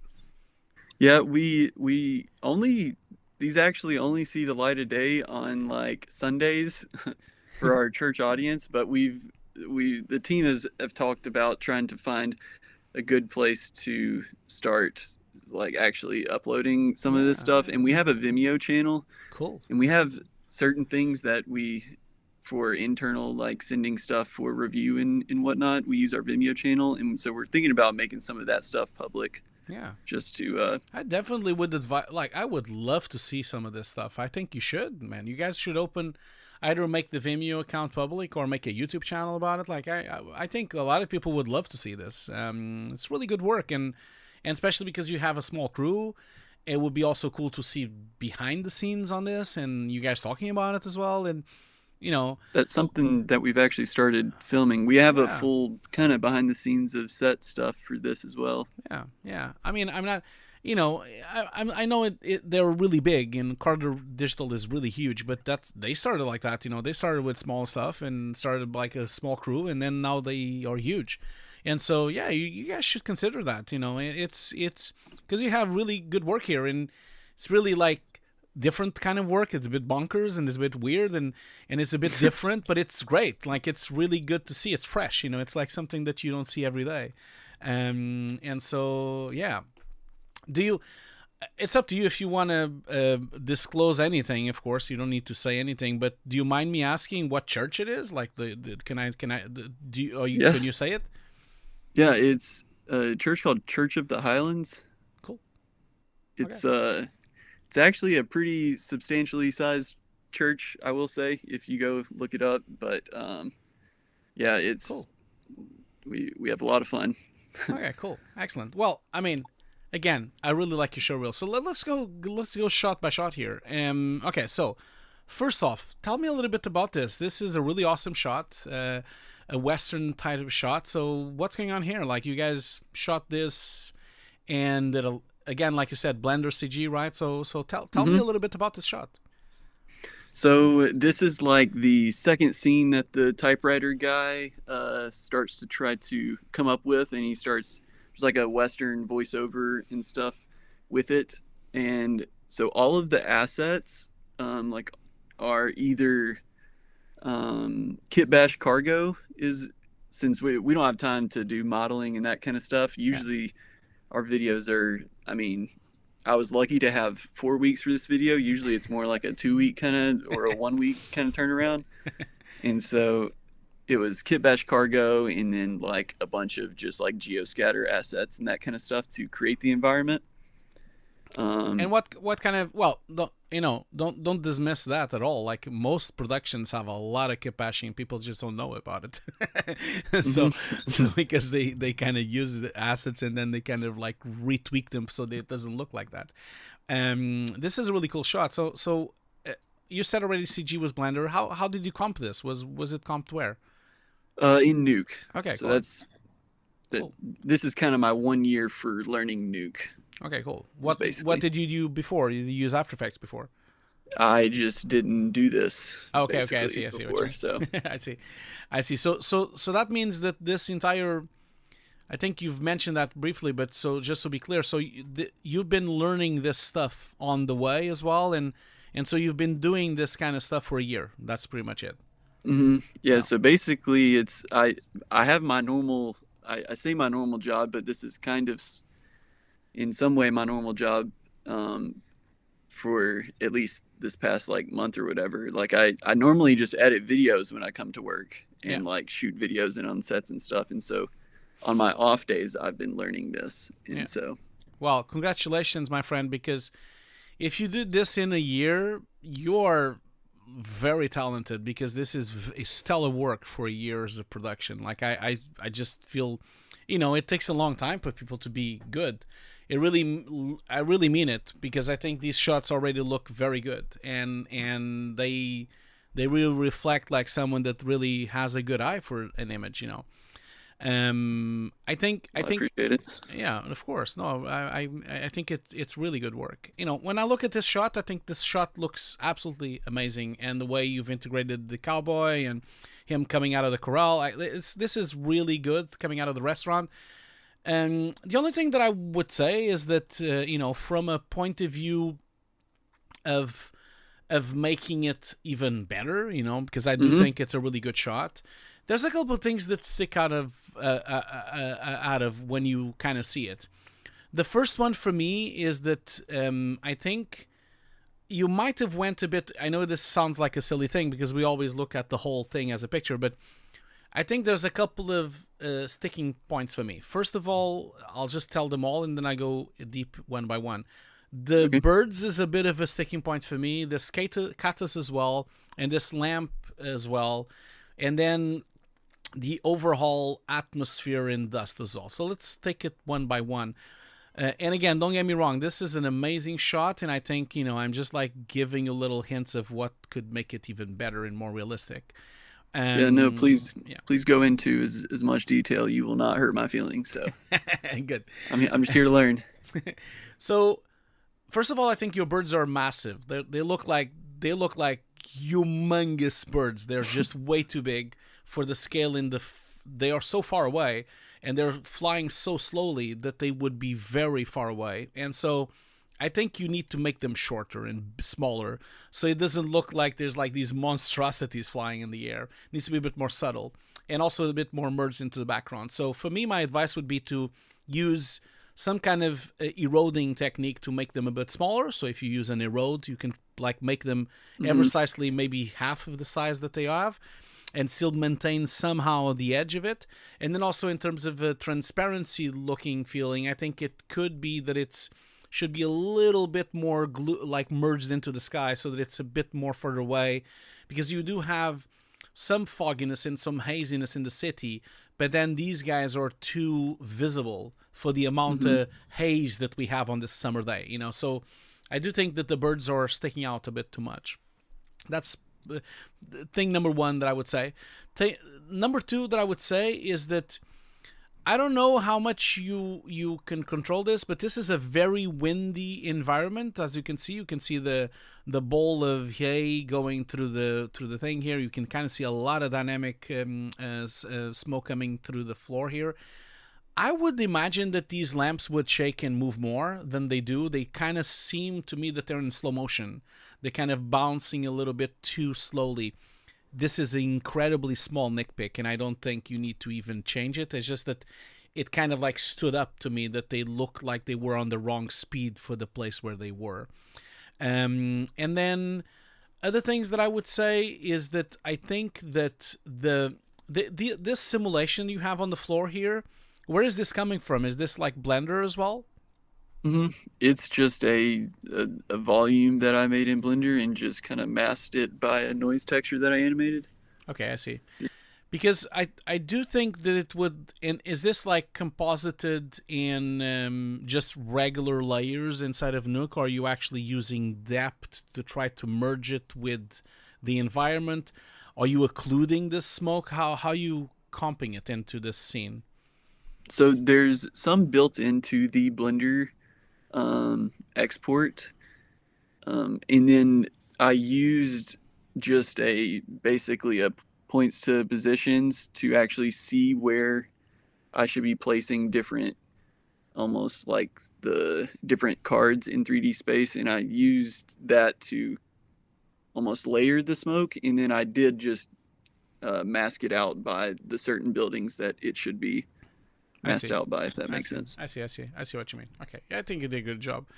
I do think that your cactus, they look nice, but I'm not entirely certain. Well, first of all, I think the texturing and the modeling of this cactus, I think it's too even, it's too perfect. There is usually cactuses have certain parts that were chewed up, or parts that were a bit broken up, or I definitely think it needed a bit more aging. It needed a bit more detailing and aging. Maybe remove a little bit of it, or maybe have a section that was broken up by the sun, or maybe an area that has been hit by something. It just needs to be a little bit less perfect and a little bit more uneven. So that's my problem, the one, because it really sticks out by being there. And the number two thing that I would thought, it sounds to me that it's very strange that you have a cactus in the middle of the main street of this city. Normally when we look at westerns and look at western towns, there's never any trees, any cactuses, anything. If they would have built the city, they would have cut the cactus out. They would have removed it, because cactuses usually exist in the desert, in the middle of the desert. They're not usually inside an environment like this. So I have... From a creative point of view, I have a bit of a problem believing that this would be here. And from a static point of view, I feel that it should be more aged. If you really want to keep it, you should age it a bit more, So, okay. Yeah. But again, this is all nitpicking. I think this is stellar work, and I think you did an amazing job. The integration to the fellow here looks great, and in fact, like when you look at what you guys shot, which is let me just wait here. And by the way, the other one last little nitpick is that you have a pretty good smoke element here, which looks really realistic. I think you went too far on bending it. You can kind of feel that it's stretched. I think you need to unstretch it a little bit. I think you went a bit too far by rotating it a bit too much for the train. It's not a very big thing because it's so fast and you hardly see it. It's on the background, but it's just a little bit of a weird thing that it's so stretched and so not really kind of like more straight. And now when I look at your original footage, this is quite stellar work. If you look at it, like you guys did a great job here. Like the lighting is on point. The green screen is quite even and quite good around him. There's a lot of spill on his legs, but not something that you can't fix, of course.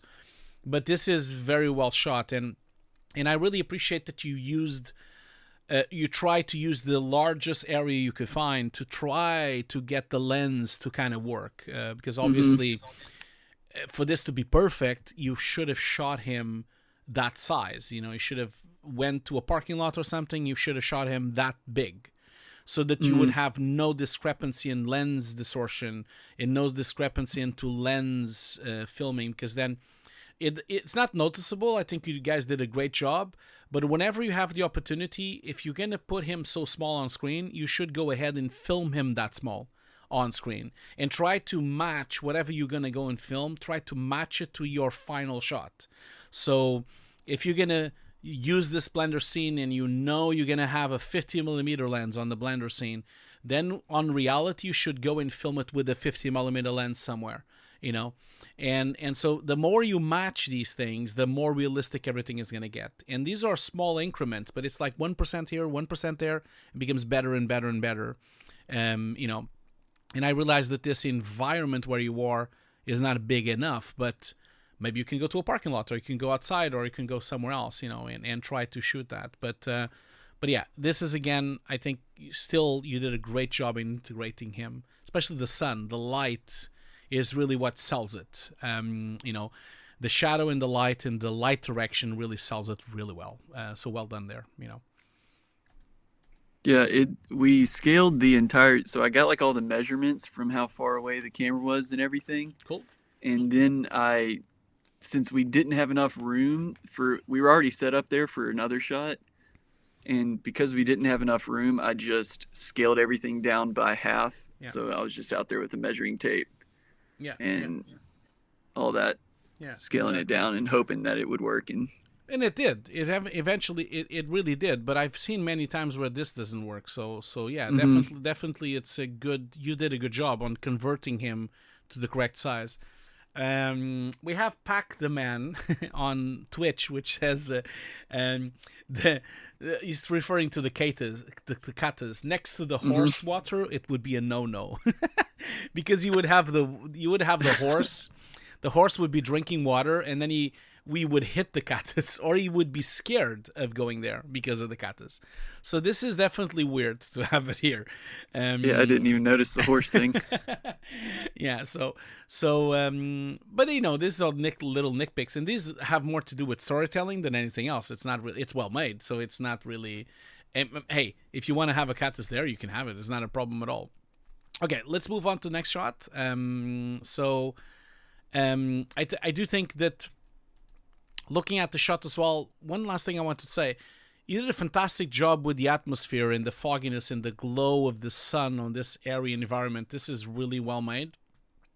I do think that perhaps, you could up your game by adding more detail to things. I feel like, for example, this broken wheel here would have been nicer if you would have seen little bits of wood around it that would be surrounding with little bit more parts. I feel that the wood structure of the actual building of the restaurant should be a bit more broken up, a bit more aged, a bit more scratched, a bit more look like it would be lived in. So there's a couple of things that definitely you should integrate and put more to make it more realistic. And even the floor itself, I do feel that this is a bit too even and too perfect.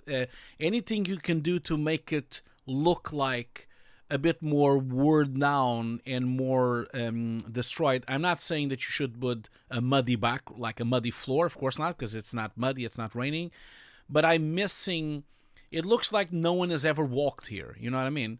There's no marks of anything. There's no marks of wheels of cars, there's of carriages. There's no marks, and I know there's wind, but you would still have some marks of something.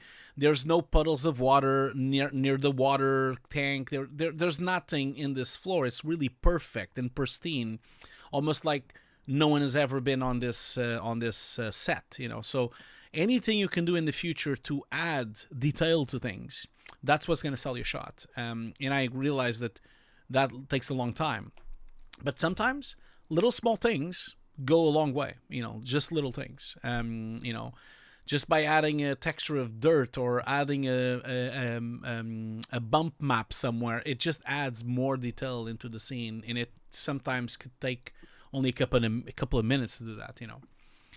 So, okay, let's move on to the next one. Now, immediately the first thing, well, first of all, before we even go into the shot, tell me a little bit about this. Like, what is this? Like, what's going on here?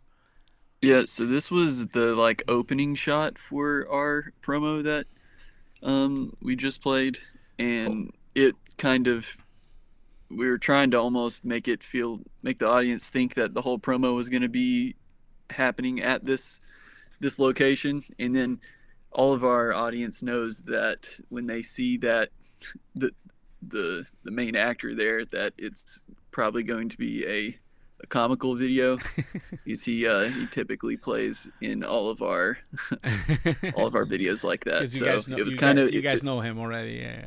Yeah, it was kind of like a big reveal moment. So, well, I think this shot is fantastic. It's really good, but this one has a few more things that I would say. Again, it's all about detail. And when I look at this shot, there's a couple of things that stood out for me. First of all, the water looks very strange. The waterfall is looking very much like a sprite water. It looks like a surface of texture that you've put in. It looks almost even a little polygonal. Water doesn't really drop like this. This is not how water drops. Water usually drops a bit more chaotically. It just comes down and keeps going with a lot of drops and a lot of force. And this looks, to me, it almost looks like a time-lapsed, motion blurred version of the water or something. So that's definitely something that needs some work if you would like it to look more realistic. It's almost like it looks like almost fog is coming down instead of water. So, you know, you know what I mean? Like, and it's funny because this shot reminds me of a really famous shot from Episode 1 from Star Wars, where you see an establishing shot with a big, with all of the palaces and in the main planet of Naboo, and you see the waterfalls as well next to the palaces. The funny thing is that this was 99 when they did that film. They couldn't do the simulation of water at the time, so what they did, they used elements. They used basically salt. And they just filmed salt falling, and then they used that river of salt as the element to do the water, and it worked surprisingly well. But I just feel that this is looking a bit fake at the moment, and I'm not even sure you can even fix it without having a proper water simulation. So I'm not even sure. We almost went out and did the filming our own salt elements. And looking back, I would probably do this in the comp rather than in Blender, because this was straight out of the waterfalls were done in Blender with just like I literally just took a waterfall element and keyed out the water, like just a normal waterfall footage, and keyed out the water and popped it on there on some weird geometry, which is probably why you can see those edges there. And that was probably my biggest gripe, but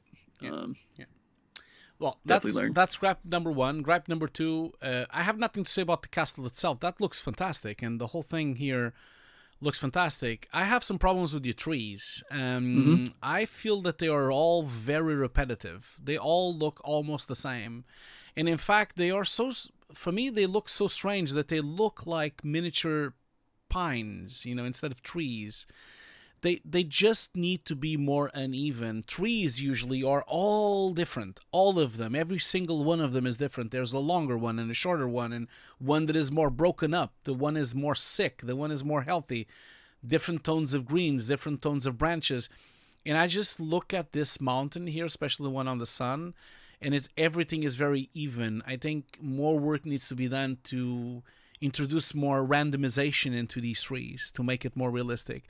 You don't have a problem like that on the bottom area here because it's so dark that you hardly notice.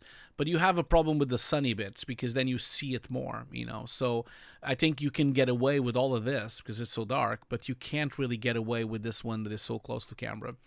And as we go here, that's also you can get away because it's so far away from camera.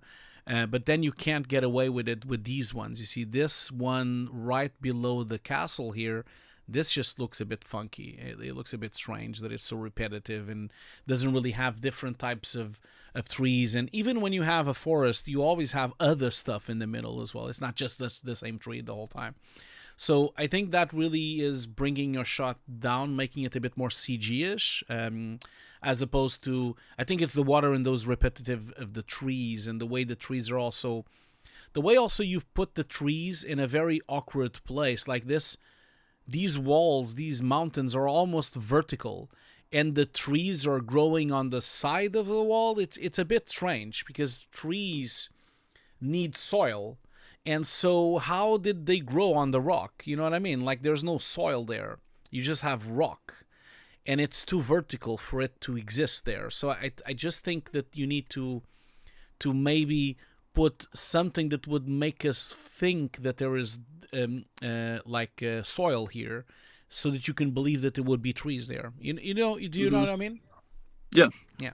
I was mainly just trying to cover up that side because the rock texture wasn't looking good enough over there. So, and that's okay because it does look. I mean, I'm sure it looks better than what you had before, of course.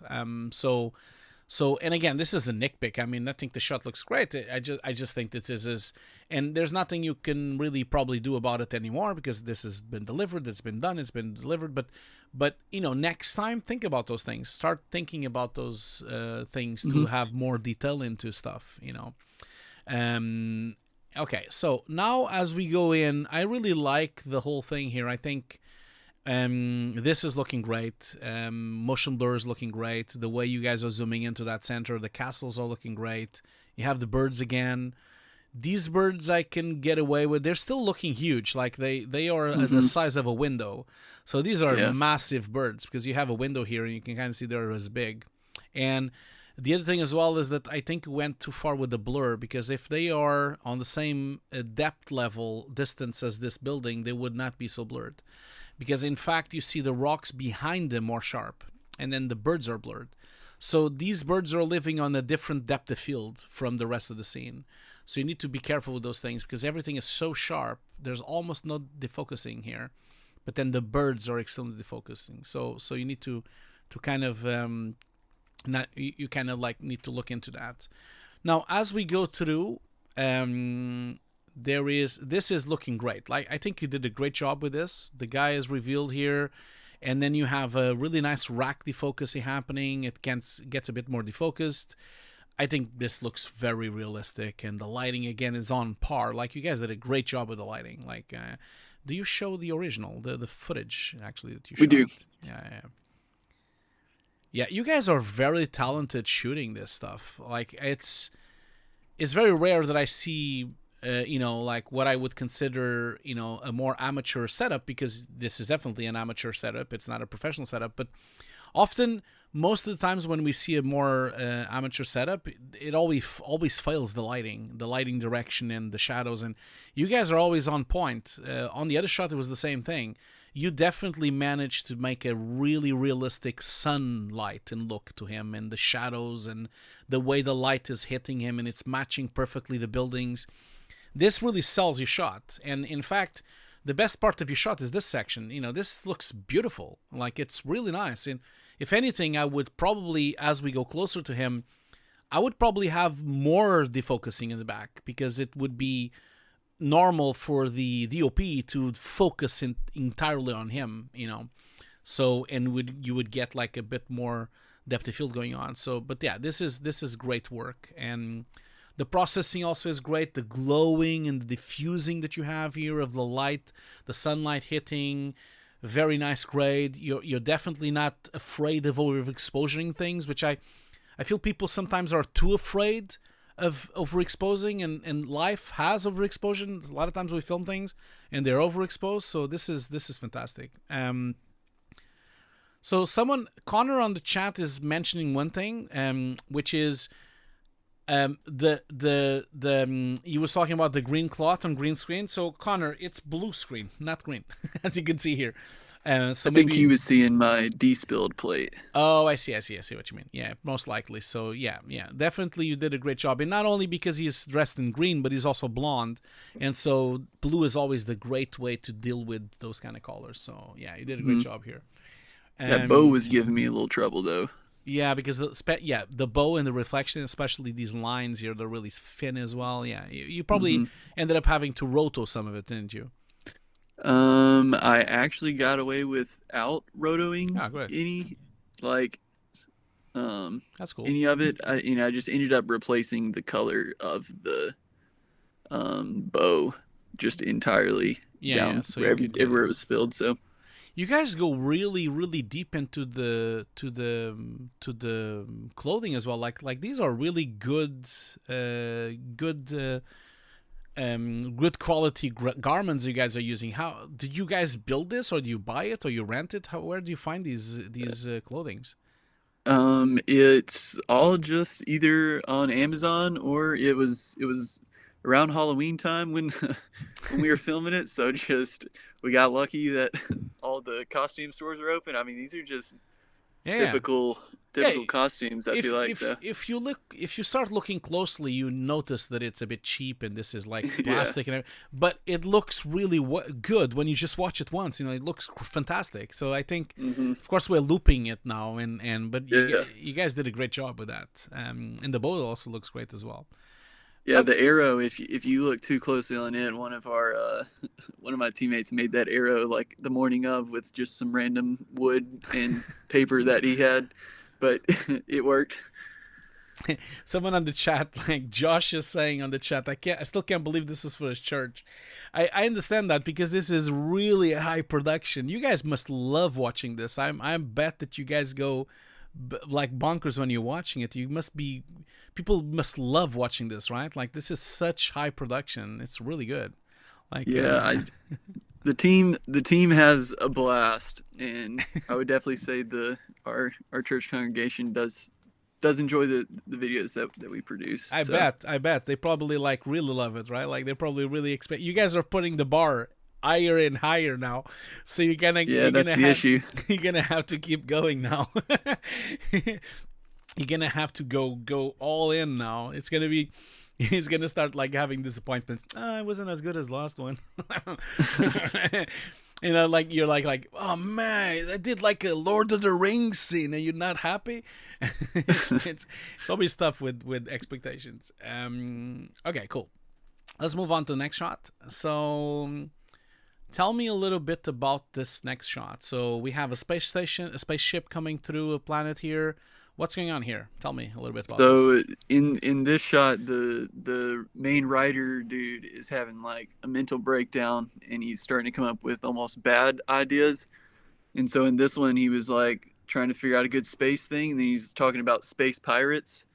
And so as he says that's when it happens. Transition. Yeah, so this takes place. This is like his mind, what he's trying to write about. Yeah, this is a fantastic idea. I see.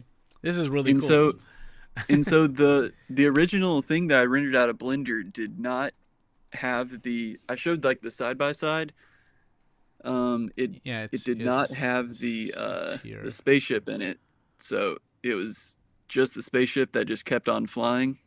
Oh, I see. Okay, I see. You then stopped, and okay, I see. Yeah, I had to like clean plate it and stuff. Okay, I see what you mean. I see what you mean. Okay, cool. And then you have also this propeller. I think this looks great. I mean, it's a bit bonkers and it's a bit wonky, but that's the whole point, because it's his imagination. He's thinking about this, and he's like, no, it should be a pirate, and then it shows up a pirate. This is really, I can imagine him talking through his mind, and I kind of really like that. I like your transition. This way is cool. The only thing I would say, the only thing that I could really nitpick about this is that as much as the propeller of the pirate ship looks fantastic and the fire looks fantastic, the smoke is completely the wrong perspective. And that is the only thing I would say. And you can clearly see that on the breakdown. You can kind of see that this is the smoke that you've used, which is front on filming from the front and not from the side. And so you're going to have always a hard time, because what you did here, you kind of like faded into darkness and kind of looks a bit fake, and you never know where it ends. And it's definitely the wrong perspective of the fire, because the fire should be on an angle, so that is really the only thing that I would say that I would say, oh, it would be cool if it was the correct perspective. Is there anything I could have done to fix it with? No. Or would that just be finding a different? No, you would have. Asset? Yeah, this asset will never work for this shot because of the perspective. Because when you look at here, this asset is straight front angle, completely front angle. You have no perspective on this asset, so you would either have to do the simulation in 3D and do it again, or like do it and have a proper angle with the camera and everything, or you would have to try to find the piece of stock that would fit this thing, this perspective. So I would say that for this particular asset, I don't think you could have done anything else about it. So, okay. Cool, excellent. And by the way, what planet is it? Mars or something? Does he talk about that on the story? He doesn't. I have no clue what planet that is. It was just from a random texture pack that I downloaded, and we just chose some random colors and shipped it off. So cool, man. Nothing wrong with that. Okay, cool. So then next up, what is this all about? Okay, so this, almost the pinnacle of the video is the guy that you see right there is the typewriter in the video. This guy here, the main guy. Yeah. Yes, and as he's coming up with all these worlds, like this main character that you see in this shot right here is from one of the other worlds that we did, but there was no visual effects in that one. And then there's the pirate from the space pirate scene behind him. I see. And so as he's coming up with all these imaginary worlds, he's actually the character in all of them. I see. And so we have like this main reveal shot of it's him with like a bunch of other versions of him in the same scene, all interacting together. And so this was just I didn't have time to make a breakdown of that, and this was just one of them that I did have time. So I see. Cool. Excellent. And so this is like blue screen here, and then you basically put something else there. Let's just wait for it. No, wait a minute. Like so this here, and yeah, you guys shot it separately as well. I can see that. Mm-hmm. Cool. I was waiting for the blue to be replaced, but the blue is part of it, I guess, a part of the set. Yeah. I see what you mean. that was just some lighting direction that we had on set. So cool.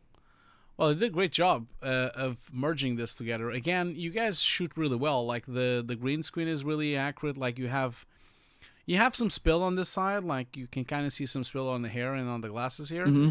But it's really well shot, and you have a little bit of a fringe here, of course, because of the thing. But it's not, he's dressed with black. He's dark hair. It's gonna be fine. And you have a really good key here as well. And I think you got away with most of it. I don't really see. Wait a minute. Let's just go back here a little bit. I think you did a great job. Like even the transparency. I'm just gonna go. Yeah, the glasses are there. That's all cool. And then kind of you've got the motion blur to work well. Yeah, that's nice.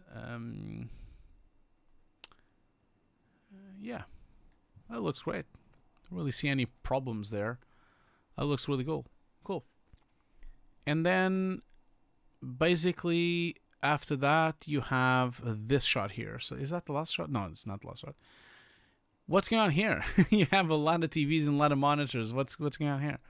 Yeah, it's just a random screen replacement that we did for a video. Is this like all equipment that you guys just have laying around or something? Is that what you have? So yeah, this is actually a plate that we went out and set up and lit and filmed ourselves, and then it's actually an LED wall that is the background back there, and that's some like wood floor that we put down.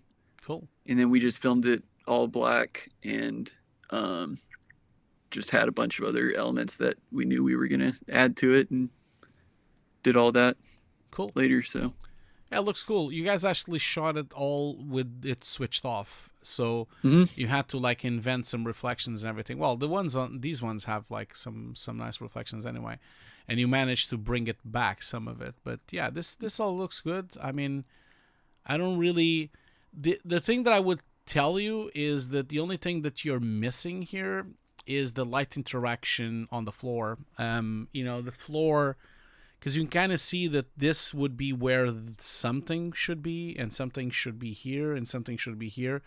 You're kind of missing, at least I'm missing, something on the floor that would be more pronounced. Even if you put something, I don't really think it's enough, Yeah, I put just a little bit. It probably wasn't. Yeah, I think you need to put a bit more. You put a little bit, yes, for sure.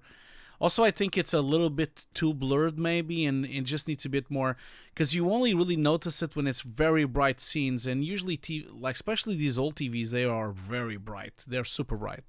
Especially the CRT TVs, they're really much brighter than people probably remember. I know because I have a CRT just next to me, and it's like HDR level brightness. It's really crazy how bright they used to be. But yeah, that would be the only nitpick I would say. The rest is all fine. Now, tell me a little bit about. By the way, and that was that also for the same film, or is it a different type of promotion? No, this is starting to get into some of my earlier work of the year. Okay, cool, excellent. I see what you mean. Okay, so and then after that, this shot. So what's going on here? Tell me. So this is actually for a video that never ended up playing, but I just actually had a breakdown of it already, so I just kind of threw it in here. Yeah. This is just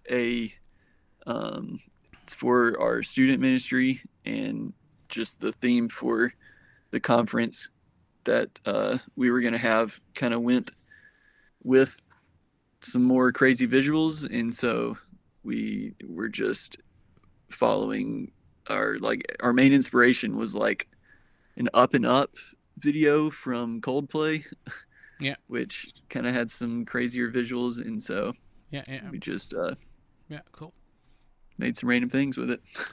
I think that there's a couple of things that I would say on this shot. So first of all, I think you still left most of the shadow of the green screen on the floor here. You did a good job on this side, but that shadow there shouldn't be there behind them, because you can kind of see that that shadow there is definitely part of this green screen. You see, that's the shadow, the full shadow till here, and it still goes all the way there, and you cut it by here. You need to clean that in that one as well. Shouldn't be there. That one, this side is fine, but you just left too much of the shadow of that green screen. Now the key itself and the roto itself, like that looks great, and I think you did a good job. Now obviously this is a very stylized shot, and it's like an impossible shot, of course, because no one could be with the earth next to like there. But I do think the earth is really low resolution. There's a huge discrepancy between the high resolution of the buildings and the people and the floor, and then the earth is it's basically super sampled. It probably doesn't have enough resolution to be the background. I think, imagining, I don't know what resolutions were used here, but, if the footage is HD, that earth looks like it's 720p or something. It's not blending well, the resolutions, So I think you need to kind of look into that, what could be done there. And definitely, I really feel that this is your weakest shot of the entire showreel so far. Because not only because it's completely impossible, like it's always going to be a hard sell to have this shot because this is never going to happen. But it's even a harder sell because it's like the Earth is there and we see the stars, but then it's daytime, but it's nighttime at the same time. So it's a bit weird because, you know, is it nighttime with the Earth behind the Earth of them, or is it daytime and this is just a stylized thing? And then the resolution misconnection, and also the Earth would be so far away that it would be hazy and not. It's almost like if you wanted to put the planet there, you should have kept the blue sky and just have a very, very subtle Earth, just like when we see the moon at daytime. You know, when we see the moon at daytime, you see it very much semi-transparent. So the Earth could have been like that as well. So I think this is a problem of nighttime, daytime resolution. So this shot for me should not be on a showreel. I don't think you should have it here. It really brings down the whole thing. You know, it really is definitely the worst shot you have, and it helps you with nothing for your showreel. It doesn't really help you on anything, you know. So, okay. So next up, tell me a little bit about this. What's going on here? Yeah, I would. It's kind of almost in descending order of when I made the shots. This was almost, I guess it technically is a showreel, but this is almost like a year recap from all the shots that I made. And so this is for our kids conference where the theme was like an Olympic theme. Yeah. And so we shot a ton of stuff. And obviously we didn't have an Olympic stadium. And so this was kind of my first big project. Yeah. I'd done other small projects, but this is kind of my first big project to try to figure out how to put these characters in an Olympic stadium. And I know that there's only 4 people running in the Olympic finals, but some kids went with it. So, so I think this shot actually is it's actually much better than you probably think. This is a great shot. You did a great job with this. And I feel like the only thing that I would say is that because you zoomed in so much and you cropped, because you, of course, only have 4 there, but it should have been more, you lost a lot of resolution. So they're pretty soft because of that zoomed in, because of that like that. You basically no one is sharp. No one is focused because you don't have enough resolution to go so close. And in fact, when you look back at the shot, before you add the depth of field to it, because you see, when you look at the whenever you're doing compositing, the master for you should always be the original plate. The original plate is where it tells you everything. It tells you the resolution, it tells you the chromatic aberration, it tells you the lens distortion, it tells you the haziness, it tells you the definition, it tells you the depth of field. And you can see here that everything is focused. Like the buildings are focused, the trees are focused, even the most far away buildings here are still relatively focused. And even the trees behind them, even the sky is relatively focused. And when I look at your composite, when you put the CG stadium, you went too far with the depth of field, because in reality, if you would have matched it to the real buildings, it should have been as sharp as that. So that building is really sharp. And when you put in the CG, you see that's the moment that it works. This is much more realistic than the depth of field you put in, because this looks like correct. This would be the amount of defocusing that would match the other shot that you have, as opposed to the layer of defocusing to put in, because it starts to be a bit faker, makes it a bit more fake. And then to make matters worse, because you zoomed into it, it became even more defocused and more unsharp. And so now it looks very fake, because now everything, it's almost like the DOP forgot to focus or something. And so it looks like it's a mistake. But in overhaul, before you added the zoom in and before you added the depth of field, I think the shot was looking very good and very realistic. So definitely there's a great shot here. It's just that it got ruined by this zoom in and by the depth of field, you know. So I definitely think it is, yeah, it's a really good shot. I think everything else looks great. So, but like you said, this should have been filmed with more people running. That's the thing. That's why you had to zoom in. So I was trying to cover that up, so I did like the I basically reprojected it onto a different camera so I could make a camera movement with it. Yeah. But the problem with all of that is always like that whenever you start projecting things, you then have a sample hit. And so you start having problems with the sampling. And if your resolution of your footage is not good enough, then you start... Although there's ways of going through it, like if you go to the scanline render inside of Nuke, there are ways for you to pipe in more resolution for the scanline render to process. So for example, if the scanline render is just outputting from the settings of the project, then it's outputting either HD or 4K or whatever setting you have on your project. But you could oversample it. You could put the scanline render to render more than HD, so that you would have less of a filtering hit on this shot. So let me ask you this: like, is this HD or is it 4K? How is it shot? We shoot everything in 4K. Okay, cool. So then if it's shot in 4K, it shouldn't really look this muddy or blurred. And do you deliver in 4K or do you deliver in HD? We end up delivering in 1080. 1080? And you comp in 1080 as well? No, I usually try to comp in 4K. Okay. This is a weird mixture. This is also me. I was trying to learn aces for the first time too, so there's a lot happening in this project. Yeah, of course. Hey, but that's how projects are done. Like, we always learn all the time on projects. That's the way to learn it. It's just that I think it might be blurred, because if it's 4K and you're delivering HD, you should have enough resolution. And so it might be, if you go back to your script, you might need to put more resolution into the scanline render so it outputs more when you're projecting it, because you're getting a filter hit there. The way you do that is the scanline render has a background input, and what you could do is the background input, you can input a reformat node to it. And so the reformat node, which has no image, it's just a data node, you put a reformat node and you pipe it into the BG background arrow of the scanline render, and that means you can give him a resolution so that the scanline render is going to render more resolution than your project settings. So for example, if your project settings is HD, you can get the scanline render to render 4K, and then you get less filtering hit from your projection system. Do you know what I mean? Okay, cool. So that would be one way. I'm not sure if that's the issue, but maybe look into that if that's what's causing this blurriness that you have. So but I also probably didn't stack my transform nodes and do all that. I probably have so many. That would be maybe my first way would be to go and check that first before changing it. But it could be that as well. Maybe the concatenation is broken somewhere.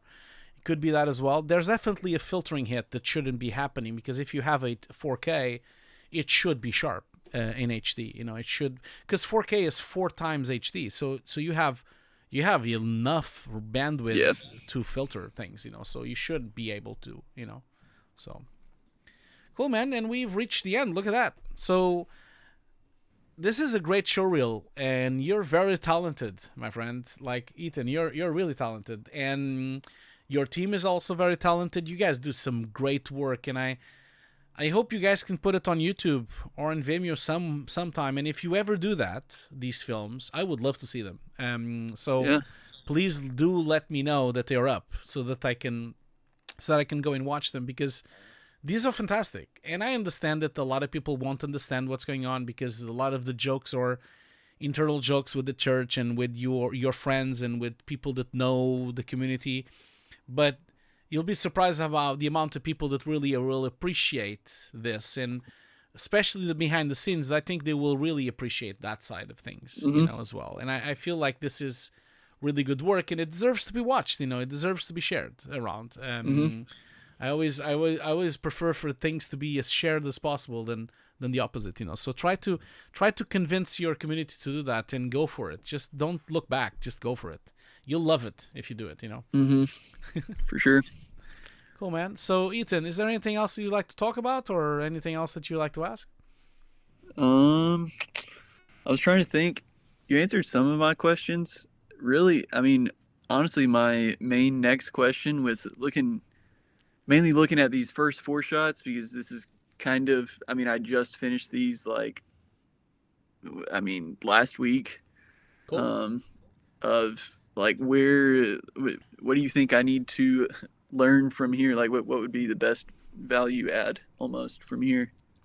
Well, I think we've discussed a few things already on the shots. I do think that you need to be a bit more proactive with adding more detail to your shots. I think the first one is definitely your best shot, but I still think that this floor should have more wear to it, and the entire street should be more wear down and more older.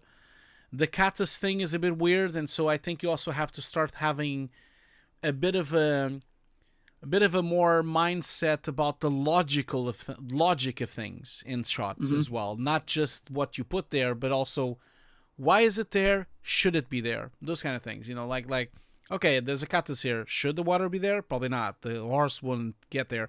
You need to start placing your CG and making your shots in a more logical, realistic way. That would be my best advice for you to avoid things like this. And then on the second shot, I definitely think that it's really up to the repetition of textures and the repetition of the trees and the way the water looks fake, which is a shame because the shot looks stunning, and those little small two things bring the entire shot down and basically make the shot worse. And they basically make you, okay, well, that doesn't look that good. Like it basically was almost, how do I say it?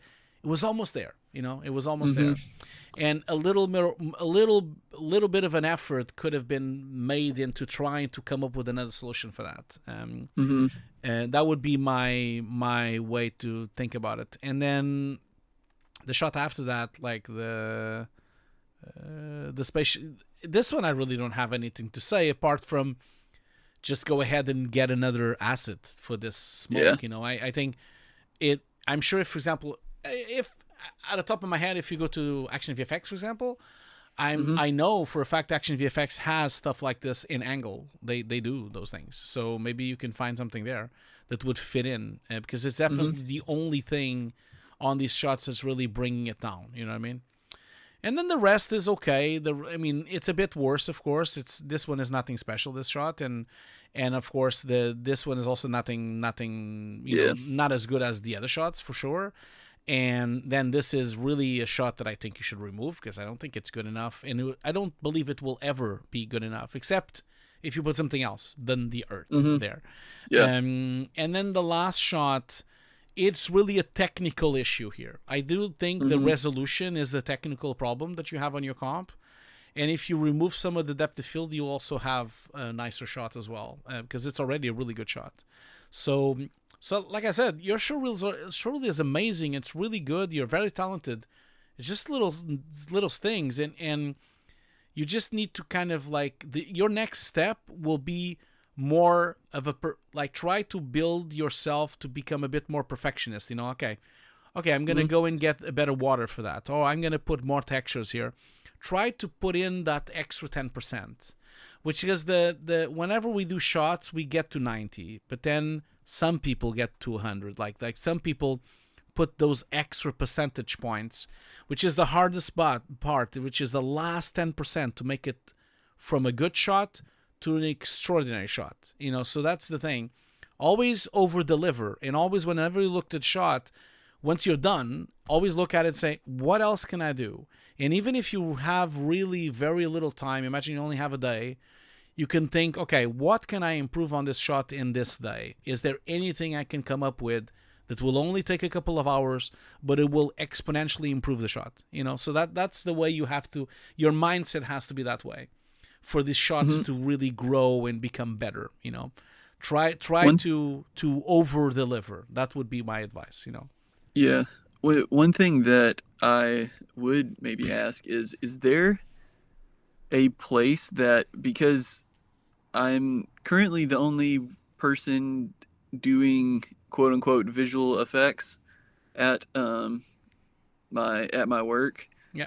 And I would love to try to find a place to where even if I just have like a V1 of a shot that I could send to, is there like a community of some sort or a place that I could send like shots to get review so that I could almost iterate on with other people's opinion besides just within my work? I mean, I don't know. I guess it's hard. There are multiple Discord channels that do those kind of things, and I'll tell you from experience, like on my own Discord channel, the one I have on my course and the one I have on the public Discord as well, I can see a lot of people sharing shots and talking to each other and bouncing around ideas, and I think that's definitely possible to find. I don't know a lot of places that do that. Not that's for sure. I try my best to do it here. You know, on these showreel reviews, we do that. Like, there's tons of people watching on the Discord, on the chat, and people are, as you notice, people are very vocal. People say things all the time on the chat, and they give opinions, and I try to catch those opinions, and I usually say it as well. So I definitely think that that's possible. So for you to maybe come back again to this stream, you know, to the show reviews, and contact me again, we can have another session. I've had students and have juniors that came 3-4 times on these reviews, you know, so you can always return. But definitely Discords, there's multiple Discord channels that you could try. Connor Thomas here on the chat on YouTube is saying also my Discord. So Connor, what's your Discord? I know you can't put a link because I've disabled links on YouTube. Reason I disabled links is because I got on beginning when I was starting these streams, there was so many links of porn on the chat, and so I kind of had to remove the ability to put links because I was getting spammed by that, and so no one can put links on the chat except me. But Connor, if you tell me the name of the Discord, maybe I can find it. Am I on your Discord and everything? Because you say yours does that. So if you plug away the name of your Discord, I can find it and put a link there if you want to. So just let me know, okay? But yeah, that would be what I would say. I'm gonna stop sharing my screen because now I'm gonna see if I can find that Discord channel. But yeah, he's not replying, so maybe it's a bit behind this stream. But hopefully Connor will reply at some point, and then you maybe look into his Discord channel. But it's on my YouTube. Sounds good. Okay, cool. What's your YouTube channel, Connor? I don't know at top of my head. I don't. I'm assuming it's not called Connor Thomas. Probably not. I wouldn't imagine that your YouTube channel would have that name. So let's just double check here. Maybe it does. Maybe it could be. Now, from my point of view, oh yeah, it is. Sorry, your YouTube channel is actually called Connor Thomas. So I'm gonna just put it on the screen here for people to see it. And so. Yes, it is. Yeah, I can see that it is your. I was making a lucky guess here, but yes, I'm sharing to your screen as well, Ethan. Now, and so that's the channel. So you're basically saying that you have a Discord channel. Let's have a look here. So your Discord channel is not here. Patreon, Instagram, Twitter. Where is it? You lied to me. You don't have a Discord channel here. So, Connor's desk. Okay, I see. Well, maybe you can contact Connor here and maybe ask him. So I'll put it on the chat for you guys to go and see his channel, and maybe you can contact him. Connor has a channel. Now, I myself have multiple channels. I can give you like not a lot. I don't have a lot of Discord channels on my. It's on a video. Okay. I don't use a lot of Discord channels because I just can't. I don't have time for it.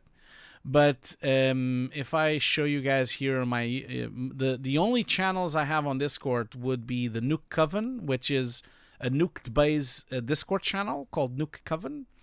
I also have the Society of Game Cinematics, and then I have the Visual Effects Society Global, the Foundry Nukes Discord channel.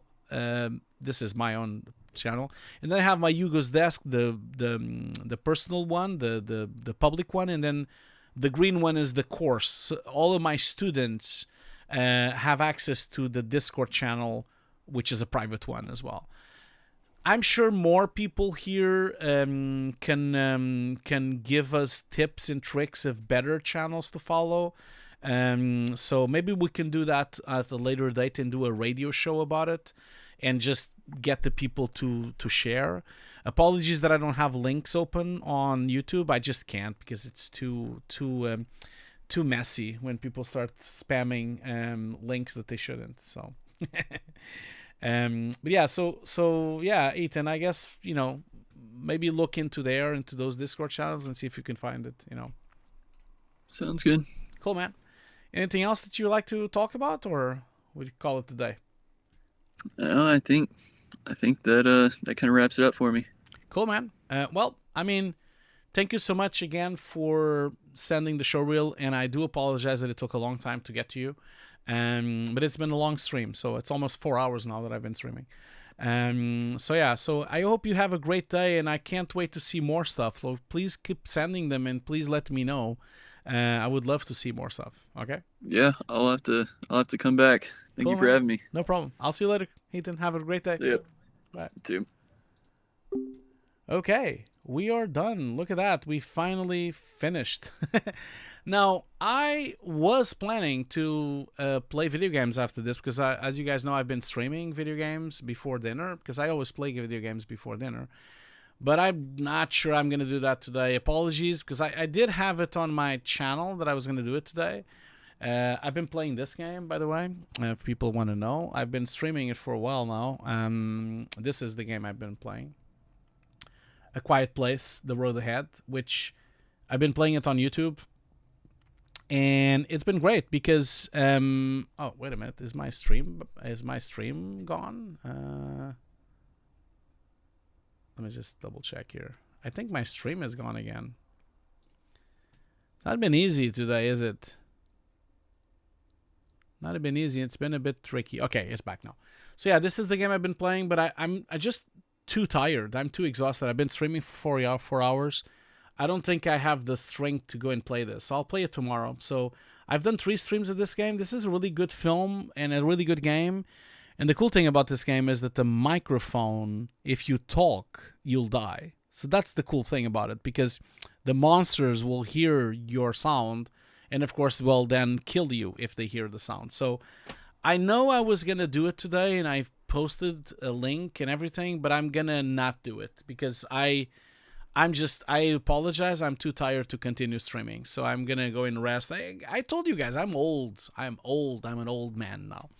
So I don't think I can really do this. I'll do it tomorrow. I'll try to do it tomorrow, of course. I'll try to do it tomorrow. If I can't, I'll come back on Saturday. So keep an eye on my channel to have a look at that. But in the meantime, we should really do and wrap up this stream by doing the giveaway. And that's what I'm gonna do now. So we have a giveaway, as you all know. That's the final thing that we are gonna do today. So that is this one here. So that's the giveaway of my new course. Now remember that it doesn't really matter if you already have my course, because if you do have my course, I'll give you my workshops. And if you have my workshops, then I can give you my future course, my on-set supervision course. But yeah, I really enjoyed this last hurrah of the showreel reviews. Don't forget, though, that next week we still have one more stream, which is the Hugo Disconstruct. We're still going to have that one next Friday. This is going to be on... Let's double check here. It's going to be on... Where's my calendar? It's going to be on the 22nd of November. So next week, next Friday, 22nd of November.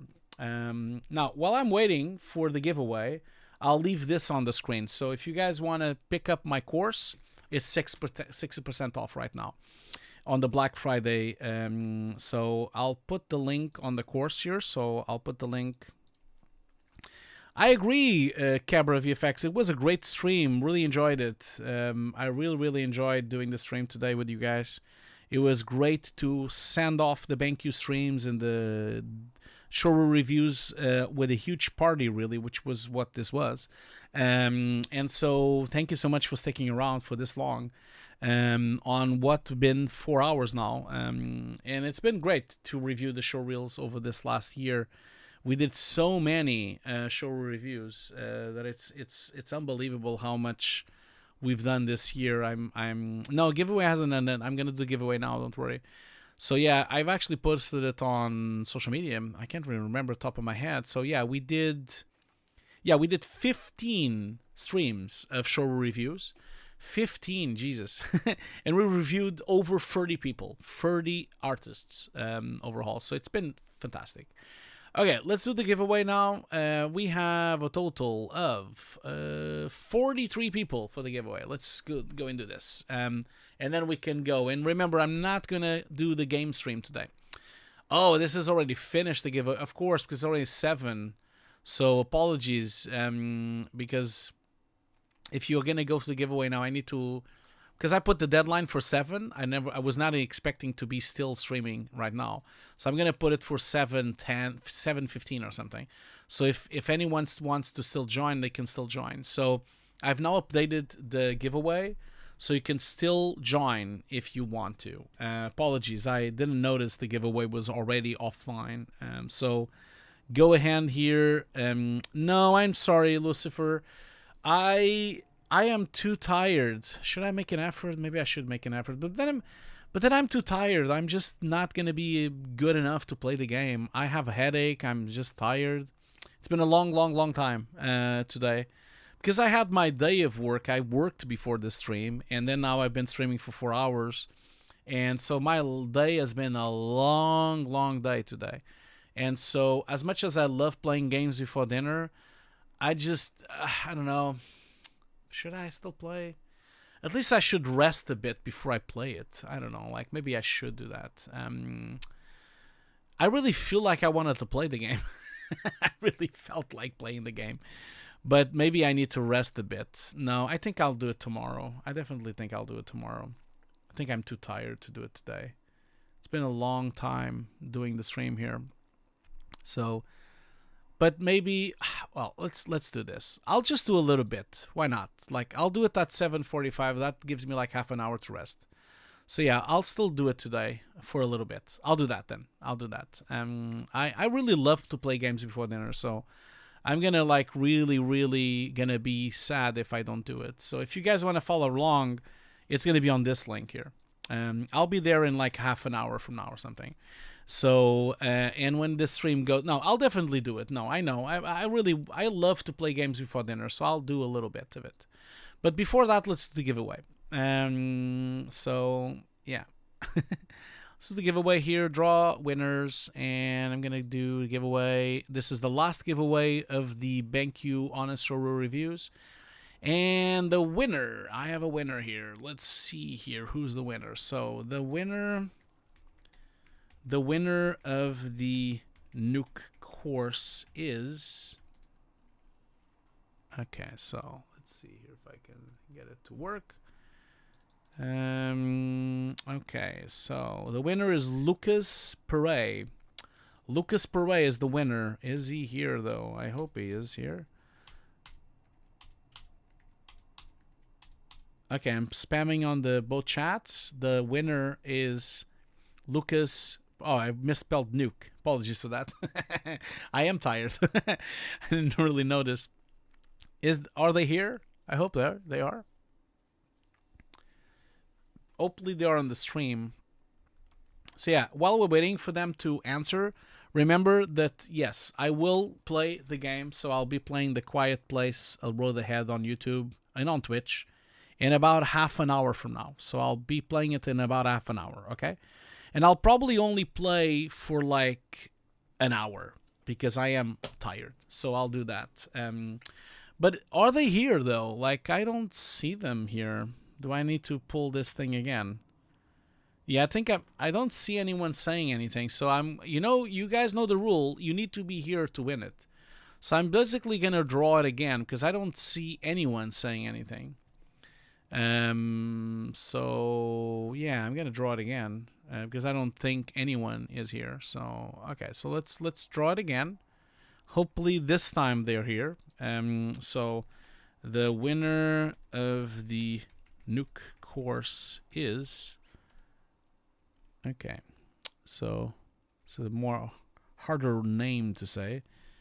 Okay, so if they do show up, that's okay. I'll just give 2 of them. That's not a problem. So the winner, hopefully is here, is Tor55. What? Tor55349547. Is that a phone number? Hopefully they're here. And if they are here, they win the course. Are they here? Let's see here if they are here. Hopefully they are. Now, it's a hard name to be here. I don't think they are. We only have 30 people watching anyway. So there's not a lot of people watching. So... Oh, yeah, that's right. That's your... No, wait a minute. I'm here. So... But how do I know it's you? Okay, let me do this then. Because I don't see the same name. So let me ask you this. Which country are you from? So I can see if it's you. Oh, it's not me? Okay, fine. You're just fucking around with me. Okay, I see. Come on, guys. No one is here? I'm watching. Okay. I don't think anyone... Is a phone number? I think it's a phone number. That's a silly thing. Okay. No one is here. Okay, I'll have to draw the winner again. Okay, fine. I'll draw the winner again. I don't think you're here anyway. Let's see here. So... Oh, man, everyone left. No one wants to get the course. This is sad. Okay. The winner of the Nuke course is... Okay, this will be the last one, okay? If these are not here, then I will not do this again. So... Okay, so let's see here. So winner now, the third winner now is Manik Negi 4. Are they here?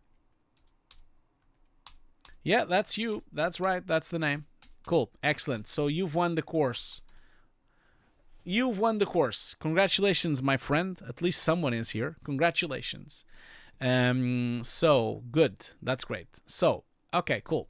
So then, congratulations. You've won.